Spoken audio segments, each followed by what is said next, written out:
आज का टॉपिक है, वो ये है कि अब समय आ गया है। अब पूरे विश्व में इस मूल ज्ञान का डंका बजाने का समय आ गया है। और धीरे धीरे धीरे धीरे पूरे विश्व में विवेकी हंस एक होते जाएंगे। हमारा काम है केवल उन तक हमारा संदेश पहुंचाना। कई लोगों को लगता है कि कैसे डंका बजेगा, कैसे मूल ज्ञान पूरे विश्व में फैलेगा, क्योंकि वो इस बात को नहीं समझ पाएंगे कि ज्ञान असल में परमात्मा का होता है, किसी इंसान का नहीं होता है। और वो ज्ञान पूरे विश्व में फैलाना है, ये परमात्मा की ही जिम्मेदारी होती है। गुरु तो केवल एक निमित्त बन जाता है, गुरु तो एक मीडिएटर बन जाता है। प्रचार उस मूल ज्ञान का ही होता है। कोई भी गुरु आता है, कोई भी पीर पैगंबर आता है, कोई भी संत महापुरुष आता है, तो वो एक निमित्त बन के आता है। लेकिन असल में ज्ञान परमात्मा का होता है, और परमात्मा का ही ज्ञान पूरे संसार में फैलता है। तो इसीलिए अब समय आ गया है कि अब उस मूल ज्ञान को पूरे विश्व में फैलाया जाए। अब समय आ गया है।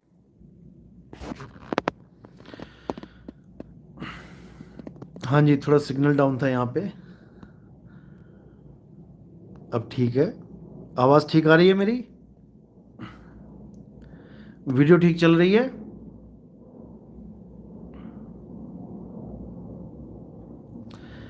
तो बताना चाहूँगा कि नेपाल में तो बहुत बढ़िया जागृति हो रही है। और खुशखबरी ये है कि पहले से ही नेपाल में बहुत से लोग हमारे सत्संग सुन रहे थे। अब उन्हें पता लगा है कि मैं नेपाल में आ गया हूँ, तो सब कांटेक्ट कर रहे हैं और अपने अपने गांव में, अपने अपने घर में प्रोग्राम करवाने के लिए, सत्संग कराने के लिए बहुत ज़्यादा तड़पे हुए हैं। बिल्कुल। तो जैसे भारत में पूरा डंका बजाया गया हर शहर में, हर स्टेट में, ऐसे ही अब नेपाल की बारी है। और नेपाल में बहुत ही बड़े बड़े सत्संग होने वाले हैं अब। यहाँ तक कि कबीर एसोसिएशन जो नेपाल की है, जहाँ पर बहुत बड़े बड़े संत जुड़े हुए हैं, वहाँ पर भी हमारा सत्संग रखने की बात चल रही है। और बहुत ही जल्दी ये लाइव प्रोग्राम चलेगा, आप देख पाएंगे कि कैसे कबीर पंथ में पूरी जागृति होगी, क्योंकि ज्ञान चर्चा तो चल ही पड़ी है। कबीर पंथ में बड़े बड़े महात्माओं से अब ज्ञान चर्चा चल रही है। उन्हीं के भगत हमारे सत्संग सुन सुन के अब उनसे सवाल जवाब कर रहे हैं, और उनके पास जवाब नहीं है कोई। सबसे बड़ी बात यह है कि वो हमारे ज्ञान को काट भी नहीं पा रहे हैं, और अपने भक्तों को अपने ज्ञान से संतुष्ट भी नहीं कर पा रहे हैं। इसका मतलब ये नहीं है कि उन लोगों को कुछ गलत बोलना है, बिल्कुल नहीं। जितना ज्ञान उनको मालिक ने दिया वो दे रहे हैं, और उनका भी कोटि कोटि धन्यवाद है कि उन्होंने इतना ज्ञान इस जीव को समझा दिया कि ये जीव अब मूल ज्ञान को पकड़ सके, मूल ज्ञान को समझ सके। तो वो भी वंदनीय हैं। उन गुरुओं से भी हमारा कोई द्वेष नहीं है, कोई हमारा विरोध नहीं है। और वैसे भी हमारा किसी से भी कोई विरोध नहीं है, क्योंकि हमारा मकसद किसी के साथ उलझना है ही नहीं। हमारा मकसद केवल सत्य ज्ञान को आप तक पहुंचाना है। आपको अच्छा लगे तो मानो, नहीं अच्छा लगे तो मत मानो। आपको सही लगे तो जुड़ो, नहीं सही लगे तो छोड़ जाओ। हमारा इसमें ना तो कोई फायदा है और ना ही कोई नुकसान है। ये फायदा और नुकसान आपका है मेरे भाई। जुड़ोगे, ज्ञान समझोगे, भक्ति करोगे तो आपका फायदा है। नहीं जुड़ोगे, ज्ञान नहीं समझोगे, भक्ति नहीं करोगे तो आपका नुकसान है। हमारा इससे कोई मतलब ही नहीं है कि आप हमसे जुड़ते हो या नहीं जुड़ते हो। हमारा काम है केवल सत्य का प्रचार करना। और हमारा काम ये नहीं है कि आपको खुद से ही जोड़ना, ऐसा नहीं है। हमारा मकसद है आपको सत्य से जोड़ना। अगर आपको कहीं और सत्य दिखाई दे रहा है तो आप वहां जाओ। जरूरी नहीं है कि हमारे पीछे आना है। अगर आपको कहीं और, यानी कोई और पीतल का सामान अगर तुम्हें सोने का लग रहा है, तो तुम जाके उसको खरीद लो। उसके बाद 2-4 साल बाद रखे रहो। अच्छा है, अच्छी बात है। जब कभी किसी सुनार के पास जाओगे बेचने, तब समझ में आ जाएगा कि वो असली है कि नकली। लेकिन हमारा किसी से विरोध नहीं है। कोई नकली माल भी खरीदना चाहता है मार्केट में तो ले सकता है। बहुत से लोग सार शब्द के नाम पे क्या क्या नहीं दे रहे हैं। कोई कान में फूंक मार रहा है, कोई नाक पे ध्यान लगवा रहा है, कोई हृदय की धड़कन को सुनवा रहा है, कोई त्रिकुटी में ध्यान लगवा रहा है, कोई ब्रह्मरंध्र के अंदर घुसा रहा है, कोई श्वासों में उलझा रहा है, कोई ओम सोहंग में उलझा रहा है, कोई नाभि को ही 10वां द्वार बता रहा है, कोई हृदय कमल को 10वां द्वार बता रहा है, कुछ भी बता रहा है, जाओ ले लो। हमें उससे कोई मतलब नहीं है। ये आपका जीवन है, ये आपका सामान है भाई। आप चाहो इसको लॉकर में रखो संभाल के, आप चाहे इसको नाली में फेंक दो, ये आपका जीवन है। इसलिए हमारा किसी के साथ कोई विरोध नहीं है। जो सोचते हैं कि भाई नितिन दास किसी का विरोधी है, उनसे बड़ा इस दुनिया में मूर्ख कोई नहीं है। हम केवल और केवल राजनीति के विरोधी हैं। हमारा एक ही दुश्मन है, राजनीति। और ये राजनीति तो मैं खत्म करके ही जाऊंगा। ये तो पूरी जिम्मेदारी उठाई है मैंने इसकी। अब इस राजनीति को खत्म करने के लिए चाहे मुझे किसी के बारे में कुछ बुरा भी बोलना पड़ जाए, तब भी मैं ये राजनीति खत्म करके ही जाऊंगा। क्योंकि किसी के बारे में बुरा बोलने का मतलब ये नहीं कि वो सच में बुरा हो गया। शेर को पकड़ने के लिए जब बकरा रख दिया जाता है जंगल में बांध के, तो इसका मतलब ये नहीं कि आप बकरे को मारना चाहते हो। इसका मतलब ये है कि आप शेर को पकड़ना चाहते हो। याद रखना, अगर मेरे मुंह से किसी भी लेडीज या जेंट्स के लिए कोई गलत शब्द निकलता है, कोई रिकॉर्डिंग चलाता है मेरी, तो याद रखना कि यहां शेर का शिकार हो रहा है, बकरी को नहीं मारा जा रहा है। इसलिए आप बिल्कुल भी उस रिकॉर्डिंग पे यकीन मत करना, जो भी कोई मेरी रिकॉर्डिंग चलाता है, क्योंकि मैंने बताया है कि राजनीति में खत्म करके ही जाऊंगा और ये पूरी राजनीति खत्म कर दूंगा। आप बिल्कुल चिंता मत करना। ये राजनीति कौन करते हैं? ये माया के गुलाम करते हैं। आप चिंता मत करो, इन सबके भेद खोल दिए जाएंगे। ये माया का ही खेल है और कुछ नहीं है। इन सबके भेद खोल दिए जाएंगे और जब इनकी सच्चाई सामने आएगी तब दुनिया खुद तमाशा देखेगी। आप बिल्कुल चिंता ना करें, क्योंकि कबीर सागर में ये लिखा हुआ है कि राजनीति खत्म होगी और योग शुरू होगा। कैसे शुरू होगा, कैसे राजनीति खत्म होगी, हम बताएंगे कि राजनीति कैसे खत्म की जाती है। इसलिए मेरी कही हुई कोई भी बात पर आपने विश्वास नहीं करना। याद रखना, ये शेर का शिकार किया जा रहा है, ये बकरे को नहीं मारा जा रहा है। तो समय आने पे आपको सब कुछ सबूतों के साथ बताएंगे, क्योंकि बिना सबूत के नितिन दास कोई बात भी नहीं करता है। आप बिल्कुल चिंता मत करना। विश्वास रखना कि इस बार जीवों की हानि नहीं होने देंगे। चाहे उसके लिए मुझे फांसी पे चढ़ना पड़ जाए, मंजूर है। मुझे अपनी जान से हाथ धोना पड़े, मंजूर है। लेकिन जीवों का इस बार नुकसान तो नहीं होने देंगे। आप बिल्कुल चिंता मत करना। हमने भी कफन बांध के रखा हुआ है अपने सिर पे, कोई इस गलत फहमी में ना रहे, समझे। लेकिन हमारा जो मकसद है उसको भी हमने नहीं भूलना है। हमारा मकसद है जन जन तक ये मूल ज्ञान पहुंचाना। अब ये फालतू की जो बकवासें हैं वो सब केवल एक रुकावट है कि ये अपने लक्ष्य को छोड़कर हमारे पीछे लग जाए, हमारी बकवास का जवाब देने लग जाए। हम किसी की बकवास का जवाब नहीं देते भाई। कोई कुछ भी हमें बोलता है, हम बिल्कुल भी किसी को जवाब नहीं देते। जिसको जो बोलना है बोलता रहे। हमारा क्या लक्ष्य है? हमारा लक्ष्य है सत्य ज्ञान का प्रचार करना, जन जन तक इस ज्ञान को पहुंचाना। हाँ, राजनीति खत्म जरूर करेंगे, उसकी आप बिल्कुल चिंता मत करें। तो पंथों में जो राजनीति चल रही है, भगवान के परमात्मा के नाम पे जो राजनीति चल रही है, माया के चक्कर में जो राजनीति खेलते हैं लोग, ये सब खत्म कर दी जाएगी और प्रूफ के साथ बकायदा हर चीज समझा दी जाएगी अच्छे से। बस देखते जाओ। और आपको बताना चाहूंगा कि अब जो मुहिम छेड़ा है, जो शुरुआत हो चुकी है, अब विदेशों में लोगों को इस मूल ज्ञान से जोड़ना है। उसके लिए आप लोग का योगदान बहुत ज़रूरी है। हम अपने लिए कभी कुछ नहीं मांगते, ना हमें कोई आश्रम चाहिए, ना हमें कोई झोपड़ी चाहिए तुम्हारे पैसों से, ना हमें कोई बड़े बड़े, मान के चलो जितने ये बड़े बड़े आश्रम बने हैं, दीवारें बनी हैं ऊंची ऊंची, बड़ी बड़ी बिल्डिंगें बनी हैं, बड़े बड़े एसी लगे हैं, हमें कुछ नहीं चाहिए भाई। ना हमें इस चीज़ की कोई लालसा है और ना ही हमारा ये कोई लक्ष्य है। ये मंदिर बनाना, ये गुरुद्वारे बनाना, ये सत्संग घर बनाना हमारा ये काम नहीं है। हमारा काम है आत्मज्ञान का प्रचार करना।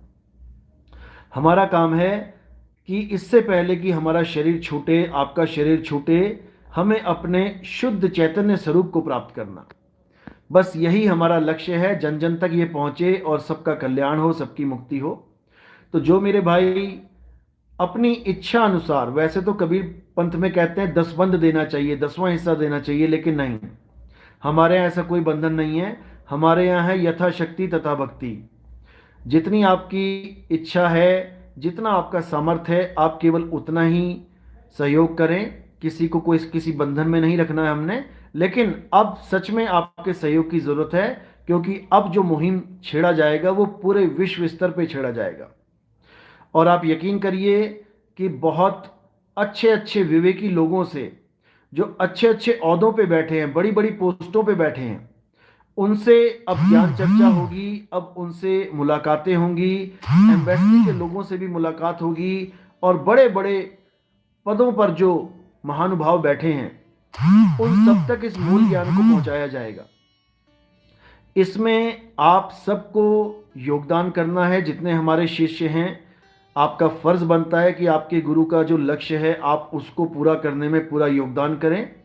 उसके लिए मैंने स्कैनर दे रखा है, आपने स्कैनर यूज़ करना है।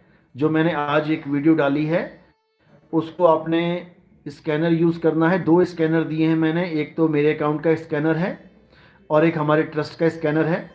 अगर कोई ज़्यादा बड़ी अमाउंट देता है तो ट्रस्ट में दे, और कोई छोटी मोटी अमाउंट देता है तो मेरे अकाउंट में डाल सकता है।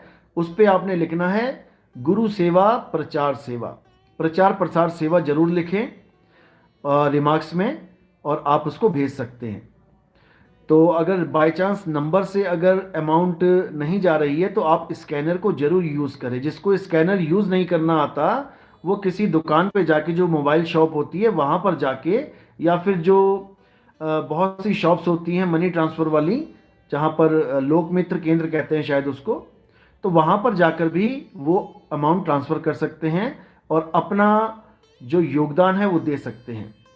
क्योंकि हमारे पंथ में ना तो किसी मंदिर के लिए, ना किसी मस्जिद के लिए, ना किसी आश्रम के लिए दान इकट्ठा किया जाता है, चंदा इकट्ठा किया जाता है। हमारा वो लक्ष्य नहीं है। हमारा लक्ष्य केवल और केवल इस मूल ज्ञान के प्रचार प्रसार के लिए, पुस्तकें छापने के लिए, ग्रंथों को छापने के लिए, पैम्फलेट जमा करने के लिए, छपवाने के लिए, बैनर लगवाने के लिए आपसे सेवा ली जाती है। टीवी पर प्रचार प्रसार चल रहा है, साधना टीवी और ईश्वर टीवी पे प्रचार चल रहा है, उसका मंथली रेंटल देना पड़ता है हमें, उसको वो आपसे योगदान लिया जाता है। हमारा केवल और केवल प्रचार का जो है लक्ष्य है, हमारा किसी आश्रम वाश्रम बनाने का लक्ष्य नहीं है। क्योंकि यहाँ पर अभी आपको नहीं पता कि क्या होने वाला है। धीरे धीरे सब समझ में आ जाएगा कि ये दुनिया किसकी है, कैसी है, रहने लायक है कि नहीं है। तो आपने केवल और केवल एक ही लक्ष्य रखना है, जियो और जीने दो। जियो और जीने दो का मतलब ये नहीं कि ये शरीर से बात हो रही है, शरीर की बात नहीं चल रही है। जियो और जीने दो यानी खुद भी अमर हो जाओ, सदा के लिए जियो, और लोगों को भी जीने दो, यानी कि उनको भी सत्य स्वरूप का लखाव करवाओ। उनको बताओ कि आप शरीर नहीं, आप एक आत्मा हैं, और कैसे आत्मज्ञान को प्राप्त करना है उनको समझाओ, नाम दीक्षा दिलवाओ, और उनको भी परमपिता परमात्मा की जो दया है मालिक की, वो दया उन पर भी करवाओ। बस यही लक्ष्य होना चाहिए जीवन का, और कुछ नहीं। इसके अलावा सब झूठ है। काया झूठी, माया झूठी, ये संसार झूठा, रिश्ते नाते झूठे, सब झूठा है। लेकिन हाँ, हम इसको समझ नहीं पाते, इसलिए सच मान के बैठे रहते हैं। लेकिन जब समय आता है, ठोकर लगती है, तो खुद समझ में आ जाता है कि ये सब झूठ था, जिसको भी हम सत्य मान के बैठे थे। तो इसलिए अब आपने योगदान भी करना है, और दिल खोल के करना है। परमात्मा की रज़ा, परमात्मा की मौज जरूर होगी, सबको मुक्ति मिलेगी, और सब पर मालिक की दया बरसेगी। क्योंकि सतगुरु की सेवा सफल है, जो कोई करे चितलाए।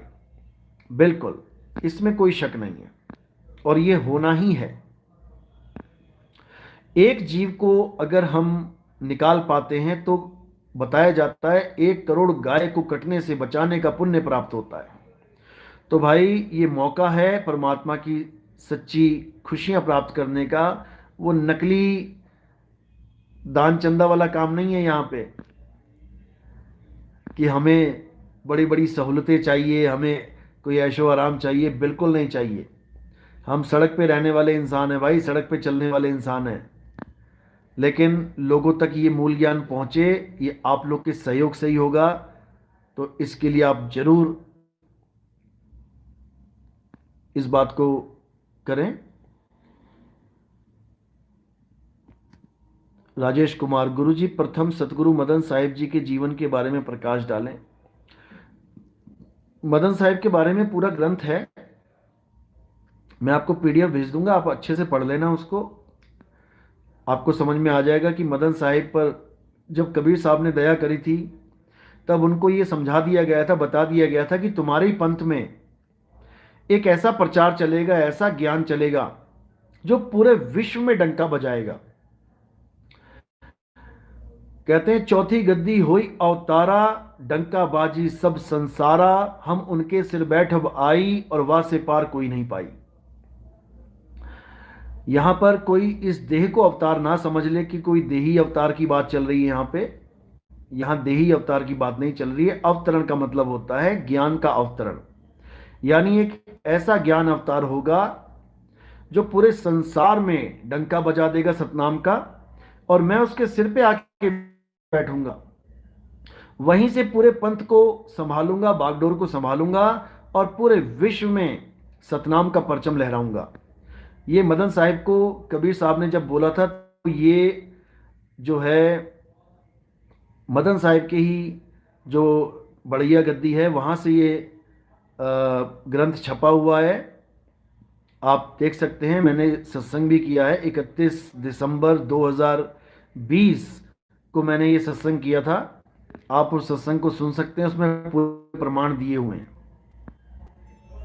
अभिनंदन ग्रंथ है, ग्रंथ का नाम है अभिनंदन, जो इन्होंने अब छापना बंद कर दिया। इन्होंने दोबारा छपवाया नहीं, क्योंकि इनके समझ में ही नहीं आया कि ये कहाँ की बात चल रही है। क्योंकि याद रखो कि ग्रंथों में जिसका भी जिक्र किया जाता है, केवल वही समझ पाता है कि ये ग्रंथ में किसकी बात चल रही है, और वही इन चीज़ों को खोल के समझा सकता है। क्योंकि जिसके बारे में बोला जा रहा है वही इसको समझ सकता है, ये सबके बस की बात नहीं है।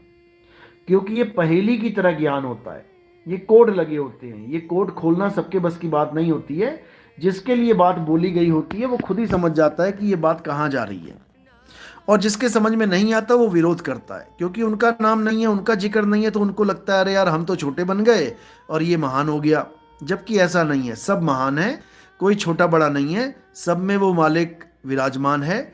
बस आपके देखने का नजरिया जो है वो छोटा बड़ा है, तो इसको समझना पड़ेगा। कहत कबीर सुनो रे संतों लिख रहे हैं कि आजकल कुछ लोग आत्मज्ञान का अर्थ केवल ये मानते हैं कि आप जीवन कैसे जीते हैं, जीवन से जुड़े सभी तथ्य समझ लेना ही आत्मज्ञान है। मूर्ख हैं वो लोग जो ये बात बोल रहे हैं, वो मूर्ख हैं। आत्मज्ञान का मतलब ये नहीं होता है कि आप कैसे खा रहे हैं, कैसे पी रहे हैं, कैसे चल रहे हैं, क्या कर रहे हैं, क्या नहीं कर रहे हैं, कब खुश हो रहे हैं, कब डर रहे हैं, कब भाग रहे हैं, कब रुक रहे हैं। ये तो काया का ज्ञान है भाई, ये आत्मज्ञान नहीं है। ये तो वो बात होगी कि करंट का ज्ञान क्या होता है, पंखे को देखते रहो, पंखे के कितने पाँव हैं, पंखे के कितने पर हैं, पंखे के कितने ये सब बकवास है।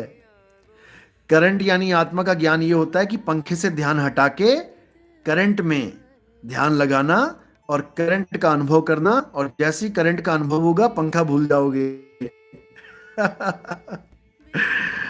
जैसे ही करंट का अनुभव होगा पंखा तुम्हारे दिमाग से एकदम निकल जाएगा और तुम केवल विद्युत की एक धारा होके रह जाओगे। तुम्हें बस विद्युत याद रहेगी और कुछ नहीं रहेगी। इसी प्रकार आत्मा का ज्ञान जब आत्मज्ञानी गुरु मिलता है तभी समझ में आता है।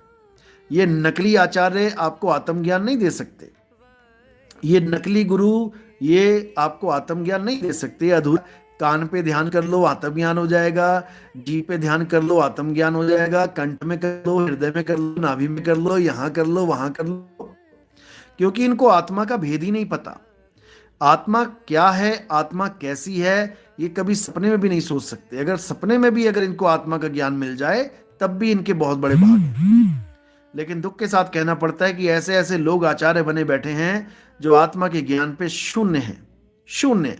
यहां तक कि कई वीडियोस ऐसी देख ली हैं मैंने जिसमें ये कहते हैं आत्मा क्या होती है, आत्मा कुछ होती ही नहीं है। अरे जब आत्मा कुछ होती ही नहीं है तो आत्मा का ज्ञान कहां से आ गया? पता नहीं क्या बनेगा इन लोगों का, लेकिन चलो ठीक है। इन लोग को लगता है कि चार पैसे कमा लें, कुछ अच्छा अच्छा बोल के लोगों को कुछ समझा के, तो ठीक है, इनका जीवन का यही लक्ष्य है, तो परमात्मा इनका लक्ष्य पूरा करवा रहा है। लेकिन इनको लगता है कि यही जीवन अच्छा सा जी के चले जाएंगे तो काम खत्म हो जाएगा। बिल्कुल नहीं। काम तो शरीर छोड़ने के बाद शुरू होगा। जब नाना प्रकार की 84 लाख योनियों में भटकना पड़ेगा, तब पता लग जाएगा कि राजू काजू बन के कैसे आता है। आप देखते जाइए। अरविंद सिंह तोमर, संसार के पालनहार तो विष्णु जी हैं, फिर परमात्मा विष्णु जी को भी चला रहे हैं क्या? बिना परमात्मा के कोई नहीं चल रहा है। ब्रह्मा जी, विष्णु जी, शंकर जी, यानी रजोगुण, सतोगुण, तमोगुण, इन्हीं के द्वारा सृष्टि उत्पन्न होती है और इन्हीं के द्वारा नाश होता है। लेकिन ये ताकत कहां से मिलती है? ये ताकत जहां से मिलती है, उस ताकत को, उसको कर्ता पुरुष बोला गया है। वो कर्ता कुछ नहीं है, लेकिन उसके बिना कुछ होता भी नहीं है, इसलिए सबका कर्ता वही है। लेकिन कोई उसी को कह दे कि ये सृष्टि उसने बनाई है, तो ऐसा भी नहीं है, बिल्कुल नहीं है। हाँ, उसके द्वारा बनाई गई है, यानी उससे ताकत लेके ही ये सृष्टि बनी है। शब्द से ताकत लेके ही सृष्टि बनती है। लेकिन कोई कहे कि शब्द ने सृष्टि बनाई है, तो वो नहीं बनाता, भूल जाओ। शब्द तो सृष्टि खत्म कर देता है। जो उसकी ताकत लेके तुम सृष्टि बना के बैठ गए हो, जो उसकी ताकत लेके सृष्टि बना के तुम उलझ गए हो, तुम फंस चुके हो, अगर तुम्हें उसकी दया मिल गई तो ये सृष्टि खत्म कर देगा वो तुम्हारी, और तुम वापस उसी में लीन हो जाओगे और एक रूप हो जाओगे। तो ये अनुभव का विषय, बातों का विषय नहीं है। जितना समझा दिया उतना बहुत है, बाकी अनुभव से पता लगता है कि कैसे क्या होता है। कबीर जग्गा सिंह, साहिब बंदगी सतनाम। गुरुजी, मेरा छोटा पुत्र रात में भूत प्रेत के भय से हनुमान चालीसा का पाठ करने लगता है। आपसे प्रार्थना है कि उसे कुछ मार्गदर्शन करें। देखो, जब तक उसको नाम दीक्षा नहीं मिली है, अगर उसे हनुमान चालीसा से ही उसको ताकत मिल रही है तो कोई बात नहीं, उसको ताकत लेने दो, कोई फर्क नहीं पड़ता इससे। हालांकि हनुमान चालीसा क्या है? 52 अक्षरों का मेल है। उस हनुमान चालीसा में क्या लिखा हुआ है? अक्षर ही तो लिखे हुए हैं। काखा गागा चाचा जा टाटा डा, इन्हीं अक्षरों में से निकाल निकाल के सारे शब्द बनाए गए हैं। तो जो असली चीज है वो शब्द की शक्ति है। अगर आपका बच्चा हनुमान चालीसा से भी डर कम महसूस कर रहा है तो कोई दिक्कत नहीं, उसको करने दो। जब बड़ा हो जाएगा, नाम दीक्षा मिल जाएगी, तो उसे समझ में आ जाएंगे कि ये सब 52 अक्षर हैं। डर अंदर से ही पैदा होता है और डर अंदर से ही खत्म होता है। उसको ये बात समझ में आ जाएगी, तब अपने आप सब छूट जाएगा। जतिन कुमार, मूर्ति पूजा क्या है? मूर्ति पूजा क्या है यह आपको अच्छी तरह पता है कि मूर्ति पूजा क्या होती है। इंसानों के द्वारा बनाई गई मूर्तियां, भगवानों के शक्लों को उभारा गया जिन मूर्तियों में, उनकी पूजा करने को मूर्ति पूजा कहते हैं। और मूर्ति पूजा केवल तब तक करनी चाहिए जब तक आपको कोई आत्मज्ञानी गुरु नहीं मिले। मूर्ति पूजा का हम विरोध नहीं करते। हाँ, हम ये कहते हैं कि सारा जीवन मत लगा दो इसमें। शुरुआत बहुत अच्छी है। आप राम जी की पूजा करते हो, श्याम जी की पूजा करते हो, हनुमान जी की पूजा करते हो, शिव जी की पूजा करते हो, दुर्गा जी की पूजा करते हो, बहुत अच्छी बात है। इसी बहाने कम से कम आप एक धार्मिक इंसान तो बन रहे हो। कम से कम आप भगवान के अस्तित्व को तो मान रहे हो। जब भगवान के अस्तित्व को मानोगे तभी तो बुराइयों से दूर रहोगे, पाप कर्म से दूर रहोगे। जो भगवान के अस्तित्व को ही नकार देते हैं वो नास्तिक बन जाते हैं और वो नाना प्रकार के गलत कामों में उलझ जाते हैं। लेकिन जब मालिक की दया होती है, उन्हें होश आती है, उन्हें पता लगता है कि मैंने जीवन में कितने पाप कर दिए हैं, कितना कुछ कर दिया है, तब जाकर उनको होश आता है कि भाई हमसे ही बहुत बड़ी गलती हो गई है। तो ठीक है, अगर आप शुरू से ही आस्तिक हैं, भगवान में विश्वास करते हैं, मूर्ति पूजा करते हैं, तो इसमें कोई बुराई नहीं है। हम अपने शिष्यों को भी यही कहते हैं कि अगर आप आत्मज्ञान में आ गए हैं बहुत अच्छी बात है, लेकिन अगर आपका घर में कोई बीवी या बच्चे मूर्ति पूजा करते हैं तो आप उनको केवल 1 या 2 बार समझाइए कि इससे आगे भी कोई रास्ता है भगवान को पाने का। अगर उनको समझ में आता है तो समझ जाओ कि उनका जो कोर्स है वो पूरा हो गया है मूर्ति पूजा वाला। अब वो बड़े आराम से छोड़ के आगे बढ़ सकते हैं, आत्मज्ञान में आ सकते हैं। अगर उनका दिल मूर्ति पूजा छोड़ने को नहीं कर रहा है तो आप जबरदस्ती ना करें, तब समझ जाएं कि इनका कोर्स अभी पूरा नहीं हुआ है, अभी इनको और कुछ साल मूर्ति पूजा करनी पड़ेगी, तभी तो कोर्स पूरा होगा। आप कॉलेज में आ गए इसका मतलब ये थोड़ी नहीं कि आप 12th क्लास में जाके जो बेचारा अभी 1 महीना 2 महीने में पढ़ा है वहां पर उसको कहो नहीं कॉलेज चल, आगे चल, कॉलेज चल। भाई उसका 12वीं जब कंप्लीट हो जाएगा वो खुद ही कॉलेज में पहुंच जाएगा। इसलिए किसी को भी आपने मूर्ति पूजा से हटाने के लिए घर में कलेश नहीं करना है। मैंने देखा कई जेंट्स क्या करते हैं, अपनी घरवालियों को जबरदस्ती मूर्ति पूजा से छुड़वाने लग जाते हैं, ऊट पटांग बोलने लग जाते हैं, अज्ञानी है, काल की दूत है, पता नहीं फलाना ठिकाना क्या बोलते हैं। ये बिल्कुल मत करो भाई, तुम्हारे घर में कलेश हो जाएगा, झगड़ा मच जाएगा, कोई फायदा नहीं है। ये प्रेम का सौदा है, जिसको अच्छा लगता है वो आगे बढ़े, जिसको नहीं लगता वो पीछे ही मूर्ति पूजा करे, कोई बात नहीं। जब उसका विवेक बढ़ेगा मालिक दया करेगा, अपने आप आगे बढ़ जाएगा। तो इसलिए भाई ना परेशान हो ना परेशान करो, अपनी अपनी भक्ति करो, कोई बात नहीं।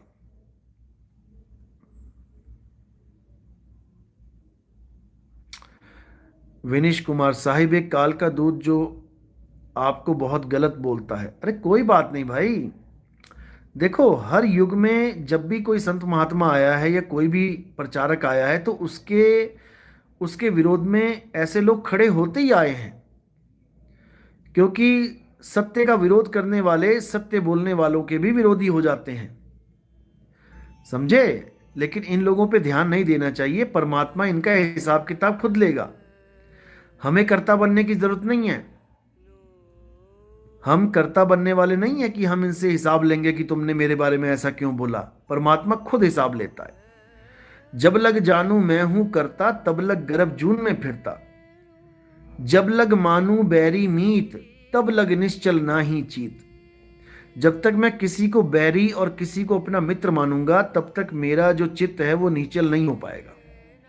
इसलिए साहिब कहते हैं कबीर खड़े बाजार में सबकी मांगे खैर, ना काहू से दोस्ती ना काहू से बैर।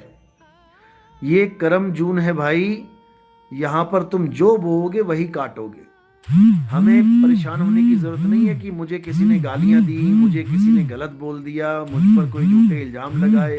ये प्रकृति है मेरे भाई, जो मेरी काया है ये भी एक प्रकृति है। अगर इस काया के साथ कोई गलत करेगा तो मुझे कुछ करने की जरूरत नहीं है, प्रकृति खुद ही देख लेगी, आप चिंता ना करें।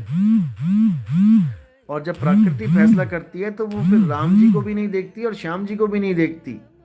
राम जी ने बाली का वध किया तो प्रकृति ने उसी बाली के द्वारा कृष्ण जी का वध करा दिया। हमें चिंता करने की जरूरत नहीं है। यहां तक कि मुझे जान से मारने की धमकियां तक मिली हैं, ऐसे ऐसी रिकॉर्डिंग पड़ी है मेरे पास, मैंने चला दी तो हालत खराब हो जाएगी सबकी। सुपारी दे के मारने तक की धमकियां दे रखी हैं, लेकिन मैं फिर भी किसी को कुछ नहीं कहता, क्योंकि सब मालिक के जीव हैं, मालिक के बच्चे हैं, हमने क्या लेना किसी से। जो करेगा सो भरेगा कबीरा, तू क्यों भया उदास। इसलिए मैं किसी के विरोध में नहीं हूं, जो कर रहे हैं ठीक हैं, जो भी बोल रहे हैं ठीक हैं, हमें किसी से कोई मतलब नहीं है। हमारा काम है प्रचार प्रसार करना, हमारा काम है एक लक्ष्य, बस पूरे दुनिया में सतनाम का डंका बजे। जो ये झगड़े हो रहे हैं, जो ये मारना काटना चल रहा है धर्मों के नाम पे, ये सब बंद हो जाए, हम सब एक धर्म में आ जाएं। इंसानियत ही हमारा धर्म हो, सत्य सनातन हमारा धर्म हो। सत्य सनातन का मतलब ये नहीं कि कोई कहे भगवा चोले वाले सत्य सनातनी धर्म, हम तो हरे वाले हैं जी। सत्य सनातनी का मतलब है आत्मज्ञान। जो सच यानी आत्मा को जान ले वही सच्चा सनातनी है। हिंदू मुस्लिम सिख ईसाई तो बाद में बने हैं, सबसे पुराना धर्म जो है वो है हमारा सनातन धर्म। सनातन धर्म का मतलब ये है कि जो अपनी आत्मा को जान जाते हैं, जो आत्मज्ञानी हो जाते हैं, वही सनातनी कहलाते हैं। इसके अलावा सनातन का और कोई मतलब नहीं है। सनातन का मतलब है जो सदा एक सा रहे, और आत्मा के अलावा यानी आत्मदेव के अलावा और कोई ऐसा नहीं है जो एक सा रहता है। याद रखो इस बात को। जो कभी पैदा नहीं हुआ वही है जो कभी मरेगा नहीं, और जो पैदा हो गया ऐसा कभी हो नहीं सकता कि वो मरे ना। तो जो उसकी पूजा करते हैं, जो कभी पैदा नहीं होता, कभी मरता नहीं, वो सत्य सनातनी कहलाते हैं।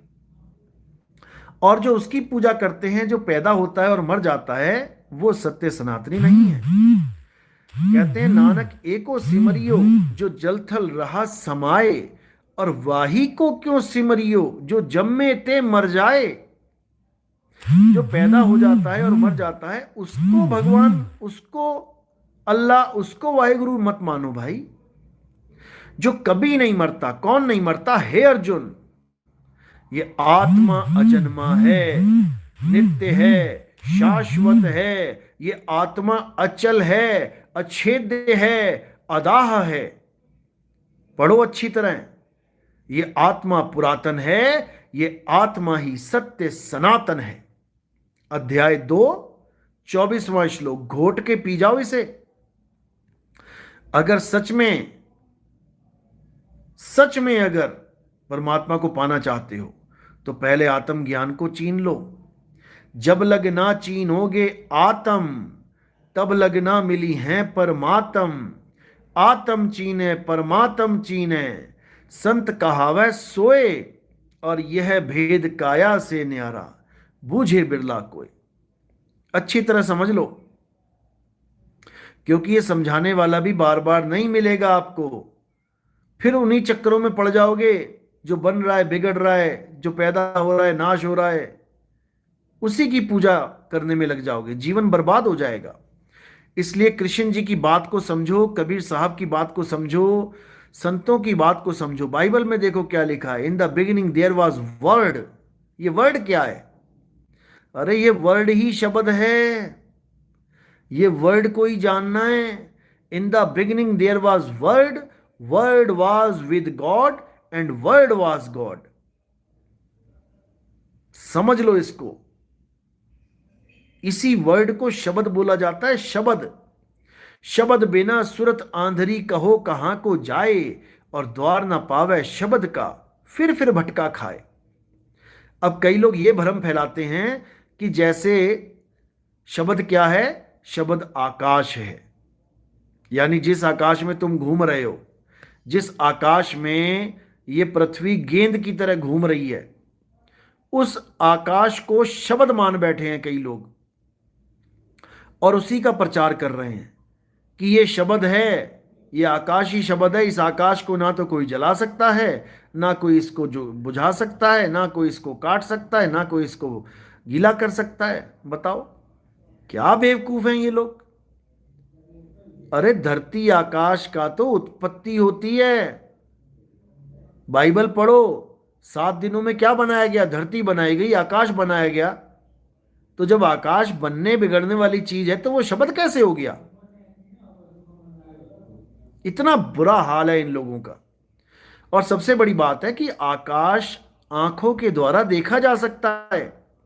अगर गुरु उसे लखा दे जो आकाश रूपी सूक्ष्म तत्व है तो वो दिखाई दे। वैसे तो आंखों से दिखता नहीं है आकाश। आंखों से आपको केवल वस्तुएं दिखाई देंगी, लेकिन ये सब आकाश में घूम रही हैं, इसलिए आपका ध्यान आकाश पे नहीं होता है। लेकिन जब गुरु मिल जाता है कोई तो वो आपको आकाश भी दिखा देता है आंखों से। देखो सामने। अब कहोगे क्या देखे, क्या देखें? जो नहीं दिख रहा उसको देखो, और तुम्हारी आंखों के बिल्कुल सामने है, उसी को देखो। उसी को देखते देखते देखते देखते उसी में समा जाओ। और उदाहरण क्या देते हैं? जैसे पानी में घड़ा है, घड़े में पानी है। अब कहते हैं घड़ा फूट जाएगा, पानी पानी में मिल जाएगा, कहीं आएगा जाएगा नहीं। अब इन मूर्खों को यह नहीं समझ में आ रहा कि कौन सा घड़ा ऐसा है जो आकाश में आज तक नहीं फूटा। ये बता दो, ऐसा कौन सा घड़ा है जो पानी में नहीं फूटा? तो दोबारा घड़ा कैसे बन जा रहा है फिर? अगर पानी पानी में ही मिल गया तो घड़ा दोबारा कैसे बनेगा? इतने बड़े मूर्ख हैं ये लोग, और विवेकी कहते हैं अपने आप को। और क्या मूर्खता करते हैं मैं बताता हूं। ये रोम छिद्र हैं जो कहते हैं इसमें से भी आत्मा निकल सकती है। अरे निकम्मो, क्या सुनोगे मुझसे तुम रात के टाइम? इसमें से आत्मा निकल सकती होती तो लैट्रिन बाथरूम क्यों निकल जाता है आदमी का प्राण त्यागते हुए? हैं? जीभ क्यों बाहर आ जाती है, आंखें क्यों बाहर आ जाती है, कान नाक में से ब्लड क्यों आ जाता है? बेशर्मो, सुधार कर लो ज्ञान में कि रोम छिद्र में से भी आत्मा बाहर आ सकती है। तुम्हें पता ही नहीं है कुछ भी इसके बारे में। प्राण निकलते हैं, प्राण, अंत समय में, और रोम छिद्र में से नहीं निकलते। तुम रोम छिद्र में से सांस लेके दिखा दो। नाक, कान, गला, ENT, ईयर, नोज, थ्रोट, ये तीनों आपस में मिल जाते हैं अंदर। तुम नाक और मुंह बंद करके कान से सांस लेके दिखाओ जरा। क्या मूर्ख लोग हैं। ऐसे लोग अगर आपको मिले ना, अगर कोई ये बोले कि रोम छिद्र में से आत्मा निकल जाती है, तो उसको बोलना कि तेरी देखेंगे कहां से निकल रही है। इतने बड़े मूर्ख हैं ये लोग। अरे इतने बड़े बड़े दरवाजे बना रखे हैं इस घड़े से निकलने के लिए। 9 द्वार नहोदर फीके। 9 द्वार क्यों बोले? फिर तो सारे रोम छिद्र बोल देते कि करोड़ों रोम छिद्र, करोड़ों रोम फीके। इतने बड़े बेवकूफ हैं ये लोग। 9 द्वार नहोदर फीके, रस अमृत 10वें चुईजे। सपने में भी नहीं सोच सकते ये लोग कि 10वें द्वार और अमृत का रिश्ता क्या है। एक ही लाइन में दोनों का जिक्र क्यों है? एक मूर्खानंद कहता कहता शंकर की जटाओं में, शंकर जी की जटाओं में गंगा है, देखो नितिन दास शिव योग करवा रहा है। अरे निकम्मे, जब शंकर जी की जटाओं में गंगा नहीं थी, तुझे तो यह भी नहीं पता कि शंकर जी की जटाओं में गंगा आई कहां से। बता जरा कहां से आई है। और जब शंकर जी की जटाओं में गंगा नहीं थी, तब शंकर जी कौन सा योग करते थे, यह बता दे। शंकर जी की जटाओं में गंगा नहीं थी। एक समय ऐसा था जब गंगा आई ही नहीं थी धरती पे, पुराणों के अनुसार। तब शिव जी कौन सा योग करते थे, बता जरा। क्योंकि इन लोगों का काम है केवल मूर्ख बनाना, और भोली जनता मूर्ख बन जाती है। भोली जनता मूर्ख बन जाती है, लेकिन हमारा काम है विवेक जगाना। मुझे यह बता दो कि जब तक धरती पे गंगा नहीं आई थी, आप देखो उनकी स्टोरी, उनके किसी भी जो उनके पिता थे, दादा थे, परदादा थे, किसी की भी मुक्ति नहीं हो पा रही थी। किसी की मुक्ति नहीं हो पा रही थी। गंगा आई तो सबकी मुक्ति हुई। तो मुझे यह बता दो कि मुक्ति गंगा से होगी या परमात्मा के नाम से होगी? सत्य क्या है? गंगा सत्य है जिससे मुक्ति हुई है, या राम नाम सत्य है? पहले तो यह बता दो, प्रभु का नाम सत्य है या गंगा सत्य है? जब गंगा नहीं आई थी दुनिया में, तब कैसे मुक्ति होती थी जीवों की, यह बता दो।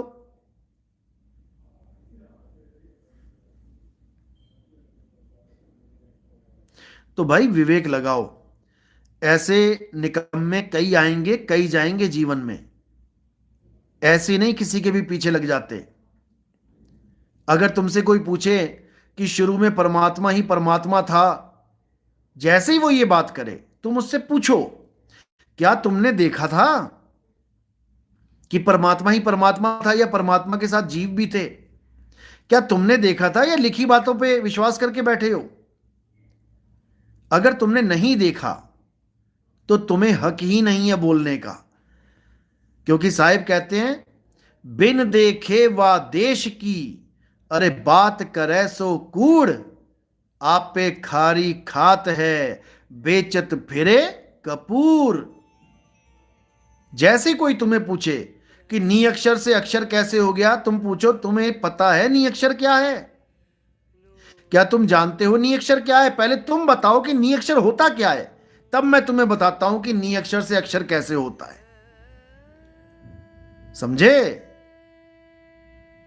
सवाल रखना भी सीखो, क्योंकि इन निकम्मों को पता ही नहीं है कि नी अक्षर क्या है, अक्षर क्या है, माया क्या है, तीन गुण क्या हैं, मन क्या है। मन पूछो इनसे, जड़ है कि चेतन? अभी देखो हालत खराब हो जाएगी इनकी। एक निकम्मा कहता कि मन तो चेतन है, मन की मुक्ति करवानी है, मन की मुक्ति होगी तभी हम मुक्त हो पाएंगे। और थोड़े दिन में उससे किसी ने पूछा कि मन जड़ होता है या चेतन होता है, तो कहता मन तो जड़ होता है। अरे मूर्ख इंसान, जब मन जड़ है तो जड़ की मुक्ति करवाएगा क्या?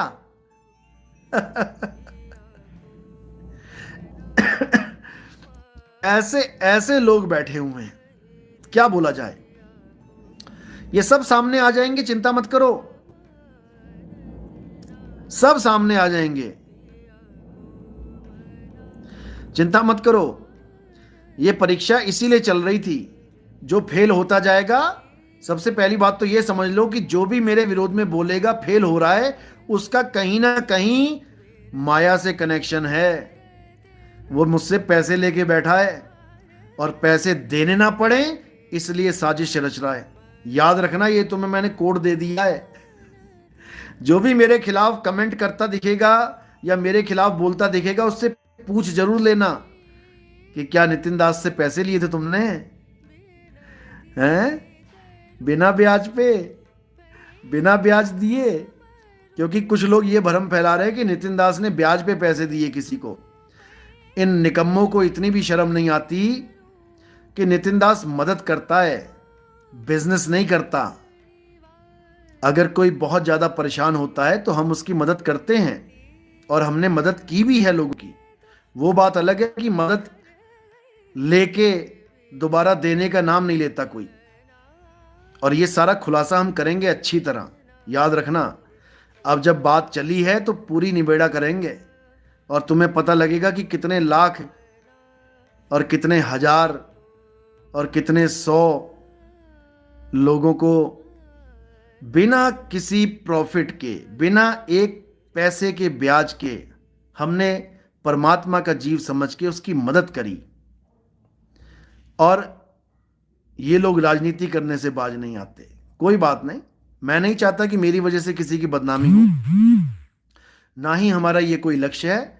अगर सुधार होगा उन लोगों में तो ढकी रहेगी ये बात, बिल्कुल चिंता ना करें, बिल्कुल भी चिंता ना करें।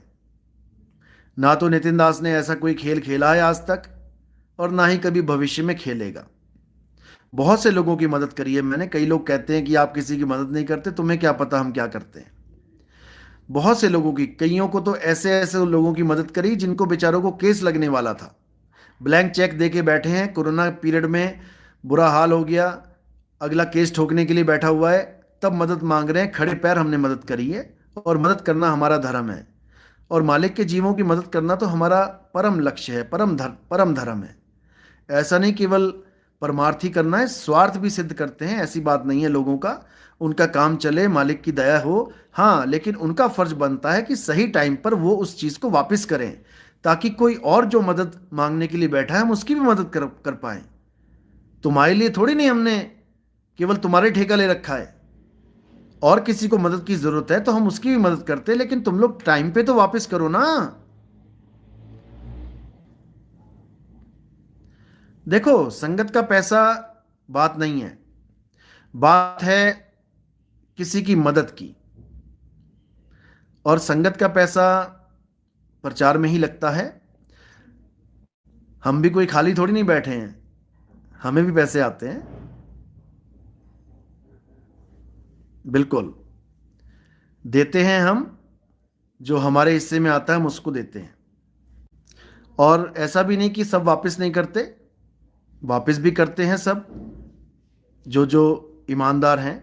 लेकिन हाँ, अब जो निकम्मे हैं, परमात्मा हिसाब लेगा, ऐसी बात नहीं है। देंगे वो भी, ऐसा नहीं है नहीं देंगे, लेकिन हाँ, थोड़ा ईमानदार रहो भाई।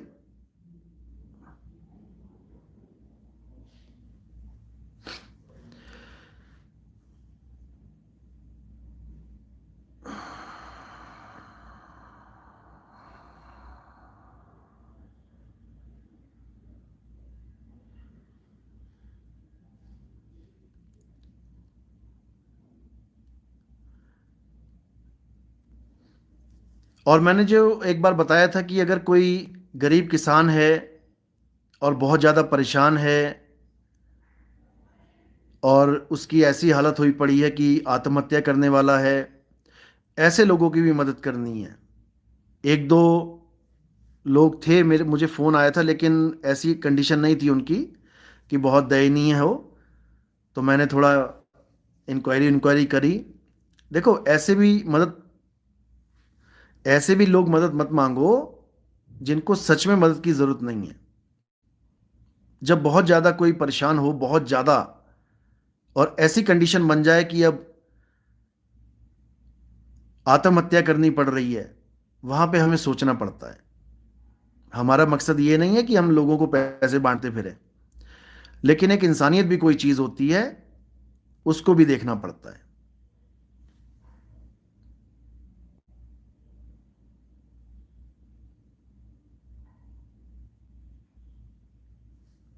सतनाम सतनाम।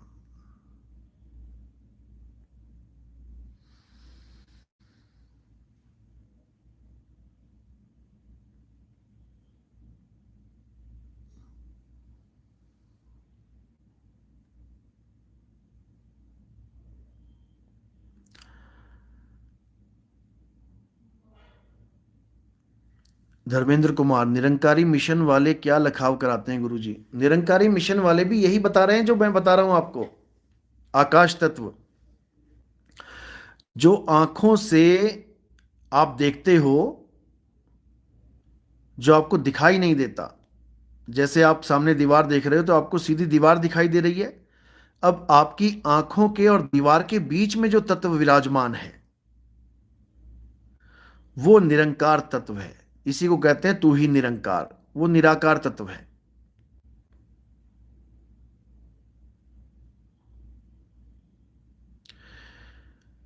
तो उसको निरंकारी जो हैं संत महात्मा वो बताते हैं। लेकिन उससे कल्याण नहीं होता है, उससे सृष्टि बन रही है। उसी तत्व से बाकी तत्व अस्तित्व में आते हैं, निराकार से साकार होते हैं,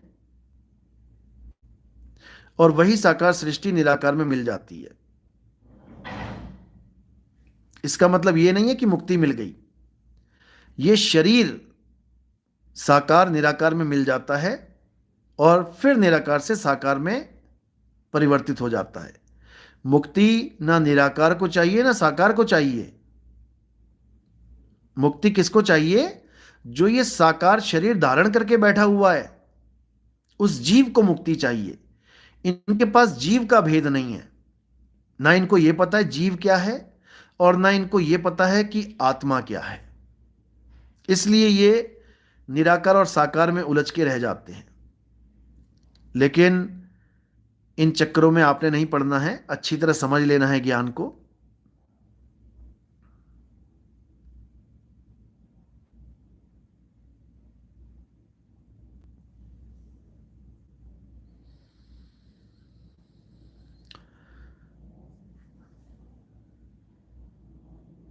योगा एंड फिटनेस, आपका जो सवाल है ये किसी आप योगा करने वालों को या किसी डॉक्टर को पूछो।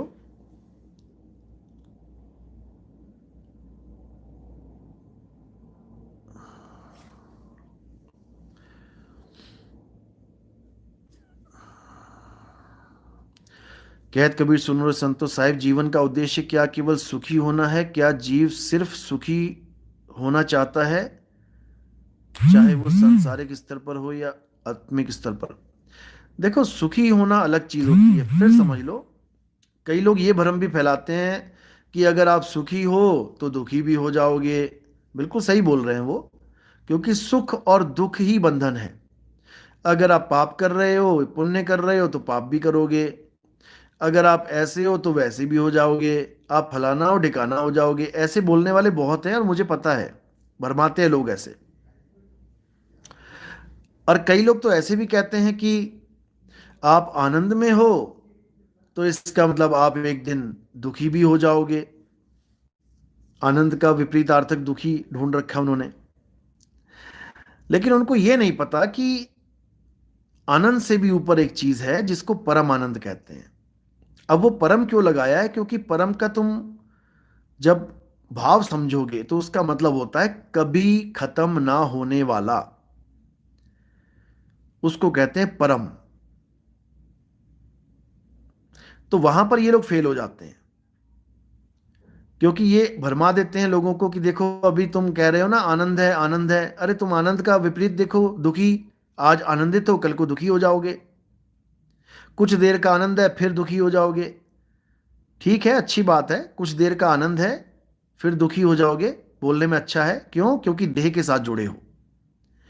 देह के साथ जो भी जुड़ा है वो दोनों भाव में रहेगा। कब तक? जब तक देह खत्म नहीं होती। इसको समझ लो अच्छे से। कई लोग कहते हैं नाम खुमारी नानका चढ़ी रहे दिन रात। नानक साहब तो कह रहे हैं कि दिन रात आनंद में रहेंगे। फिर तुम देखो, थोड़ी देर का आनंद मिला, फिर नीचे आ गए, ऐसा हो गया वैसा हो गया, ऐसा भरमाते हैं लोग। उनको ये नहीं पता कि ये वाणियाँ जो बोली जाती हैं ये बहुत सोच समझ के, बहुत सोच विचार के, गहन विचार करके बोली जाती हैं। अब साहिब कह रहे हैं कि जिस मरने से जग डरे मेरे मन आनंद, और मरने पर ही पाइए पूर्ण परमानंद। अब वो इसी वाणी में भेद समझा रहे हैं कि जब तक तुम देहधारी रहोगे तब तक तुम माया के भी साथ, क्योंकि माया भी साथ रहेगी ना, तो दोनों भावों में रहोगे। जैसे मैंने कोई नाव न जाने मेरा, ये सत्संग जो मैंने किया था उसमें देखो शुरू में क्या लिखा है उसमें, कि जब मैं तेरी वंदना करता हूं, तेरी पूजा करता हूं, तब सब ये जितने भी काम क्रोध लोभ तीन गुण हैं ये सब हथियार फेंक देते हैं मेरे सामने। और जैसे ही मैं तेरे नाम का सिमरन हल्का सा दूर करता हूं, यानी कि दुनिया में उलझता हूं, तेरी तरफ ध्यान मेरा कम होता है, ये फिर हावी हो जाते हैं मेरे ऊपर। ये नानक साहब की वाणी है। वो खुद गवाही दे रहे हैं कि जब तक काया है तब तक ये सब चलता रहता है, लेकिन इसका अंत कब हो जाता है?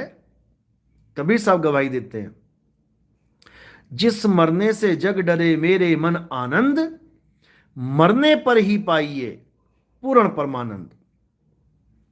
यानी जब पूर्ण पूर्ण तरह से, यानी कि पूरी तरह से जब देह का त्याग हो जाएगा, अब दोबारा तुम्हारे पास दूसरी कोई ऑप्शन नहीं है। तुम्हारे पास दोबारा तुमने आना ही नहीं है। इस काया के साथ तुम्हारा कनेक्शन ही खत्म हो गया। अब वापस तुम किसी और अवस्था को प्राप्त नहीं होगे। अब तुम सीधे सुरत समाये शब्द में वाको काल ना खाए, तुम इस अवस्था में आ जाओगे। समझे? तो ये समझना पड़ेगा। ये वाणियां जो बोली जाती हैं ये तब समझ में आती हैं जब आप उस चीज तक पहुंच जाते हो। फिर आपको एक एक वाणी का पता लगने लग जाता है कि वहां पर केवल आनंद क्यों बोला और परमानंद क्यों बोला, क्या भेद है दोनों में। समझे? अरविंद सिंह तोमर, देह तो कब को छोड़ दिया। अच्छी बात है। देह की तरफ ध्यान रहना भी नहीं चाहिए। देह केवल और केवल इस दुनियादारी में समय बिताने के लिए, कि ठीक है अब देह धारण कर लिया भैया तो क्या करें। ठीक है, जब तक नहीं छूटती है घसीटो इसको। घसीटना तो पड़ेगा, लेकिन केवल घसीटना ही है। ध्यान अपने मालिक में होना चाहिए।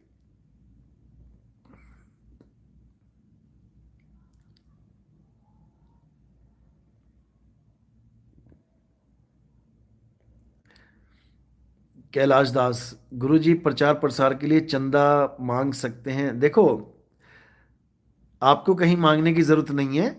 सबको मैंने ये छूट दे रखी है कि यथाशक्ति तथा भक्ति। आप पर्चे छपवाना चाहते हो तो आप अगर खुद छपवा सकते हो तो बहुत अच्छी बात है, वरना आप दो चार भगत मिलके छपवा लो। कोई इतना महंगा सौदा तो है नहीं कि लाखों रुपए का सौदा है। जितनी सामर्थ्यता है उतना प्रचार करो। गुरु का काम जरा लंबा है, पूरे विश्व में डंका बजाना है। आप अपनी गली में बजा लो, ये भी बहुत है, कोई दिक्कत नहीं है। लेकिन आप ऐसे जैसे बाकी चंदा मांगते हैं गांव गांव जाके, ऐसे मत मांगना शुरू कर देना। आप अपने अपने शहर के भक्तों से संपर्क में आ जाओ और सब मिलके अपना थोड़ा थोड़ा थोड़ा योगदान डाल के आप प्रचार करो। उस प्रचार में जो आदमी समझ जाता है ज्ञान को, उसको भी शामिल करो, उससे भी योगदान डलवाओ। ये तो समझ में आता है, लेकिन सीधे मांगना नहीं है। हम भी अपने शिष्यों को आदेश देते हैं ये। हम सबको नहीं कहते कि तुम भी डालो, तुम भी डालो, तुम भी डालो। जो हमारे शिष्य बन चुके हैं उनका ये फर्ज है, उनका ये धर्म है कि अपने गुरु का जो लक्ष्य है उस लक्ष्य को पूरा करने में योगदान करें। हम जगत वालों से नहीं मांगते, हम शिष्यों से बोलते हैं। शिष्यों को हुक्म है ये। अरविंद सिंह तोमर, ध्यान मूल सतगुरु रूप है साहिब। बिल्कुल, इसमें कोई शक नहीं है। ध्यान मूल गुरु रूप है, और उस गुरु रूप को कोई ये काया ना समझ बैठे गलती से भी, नहीं तो काया ही मिलेगी दोबारा।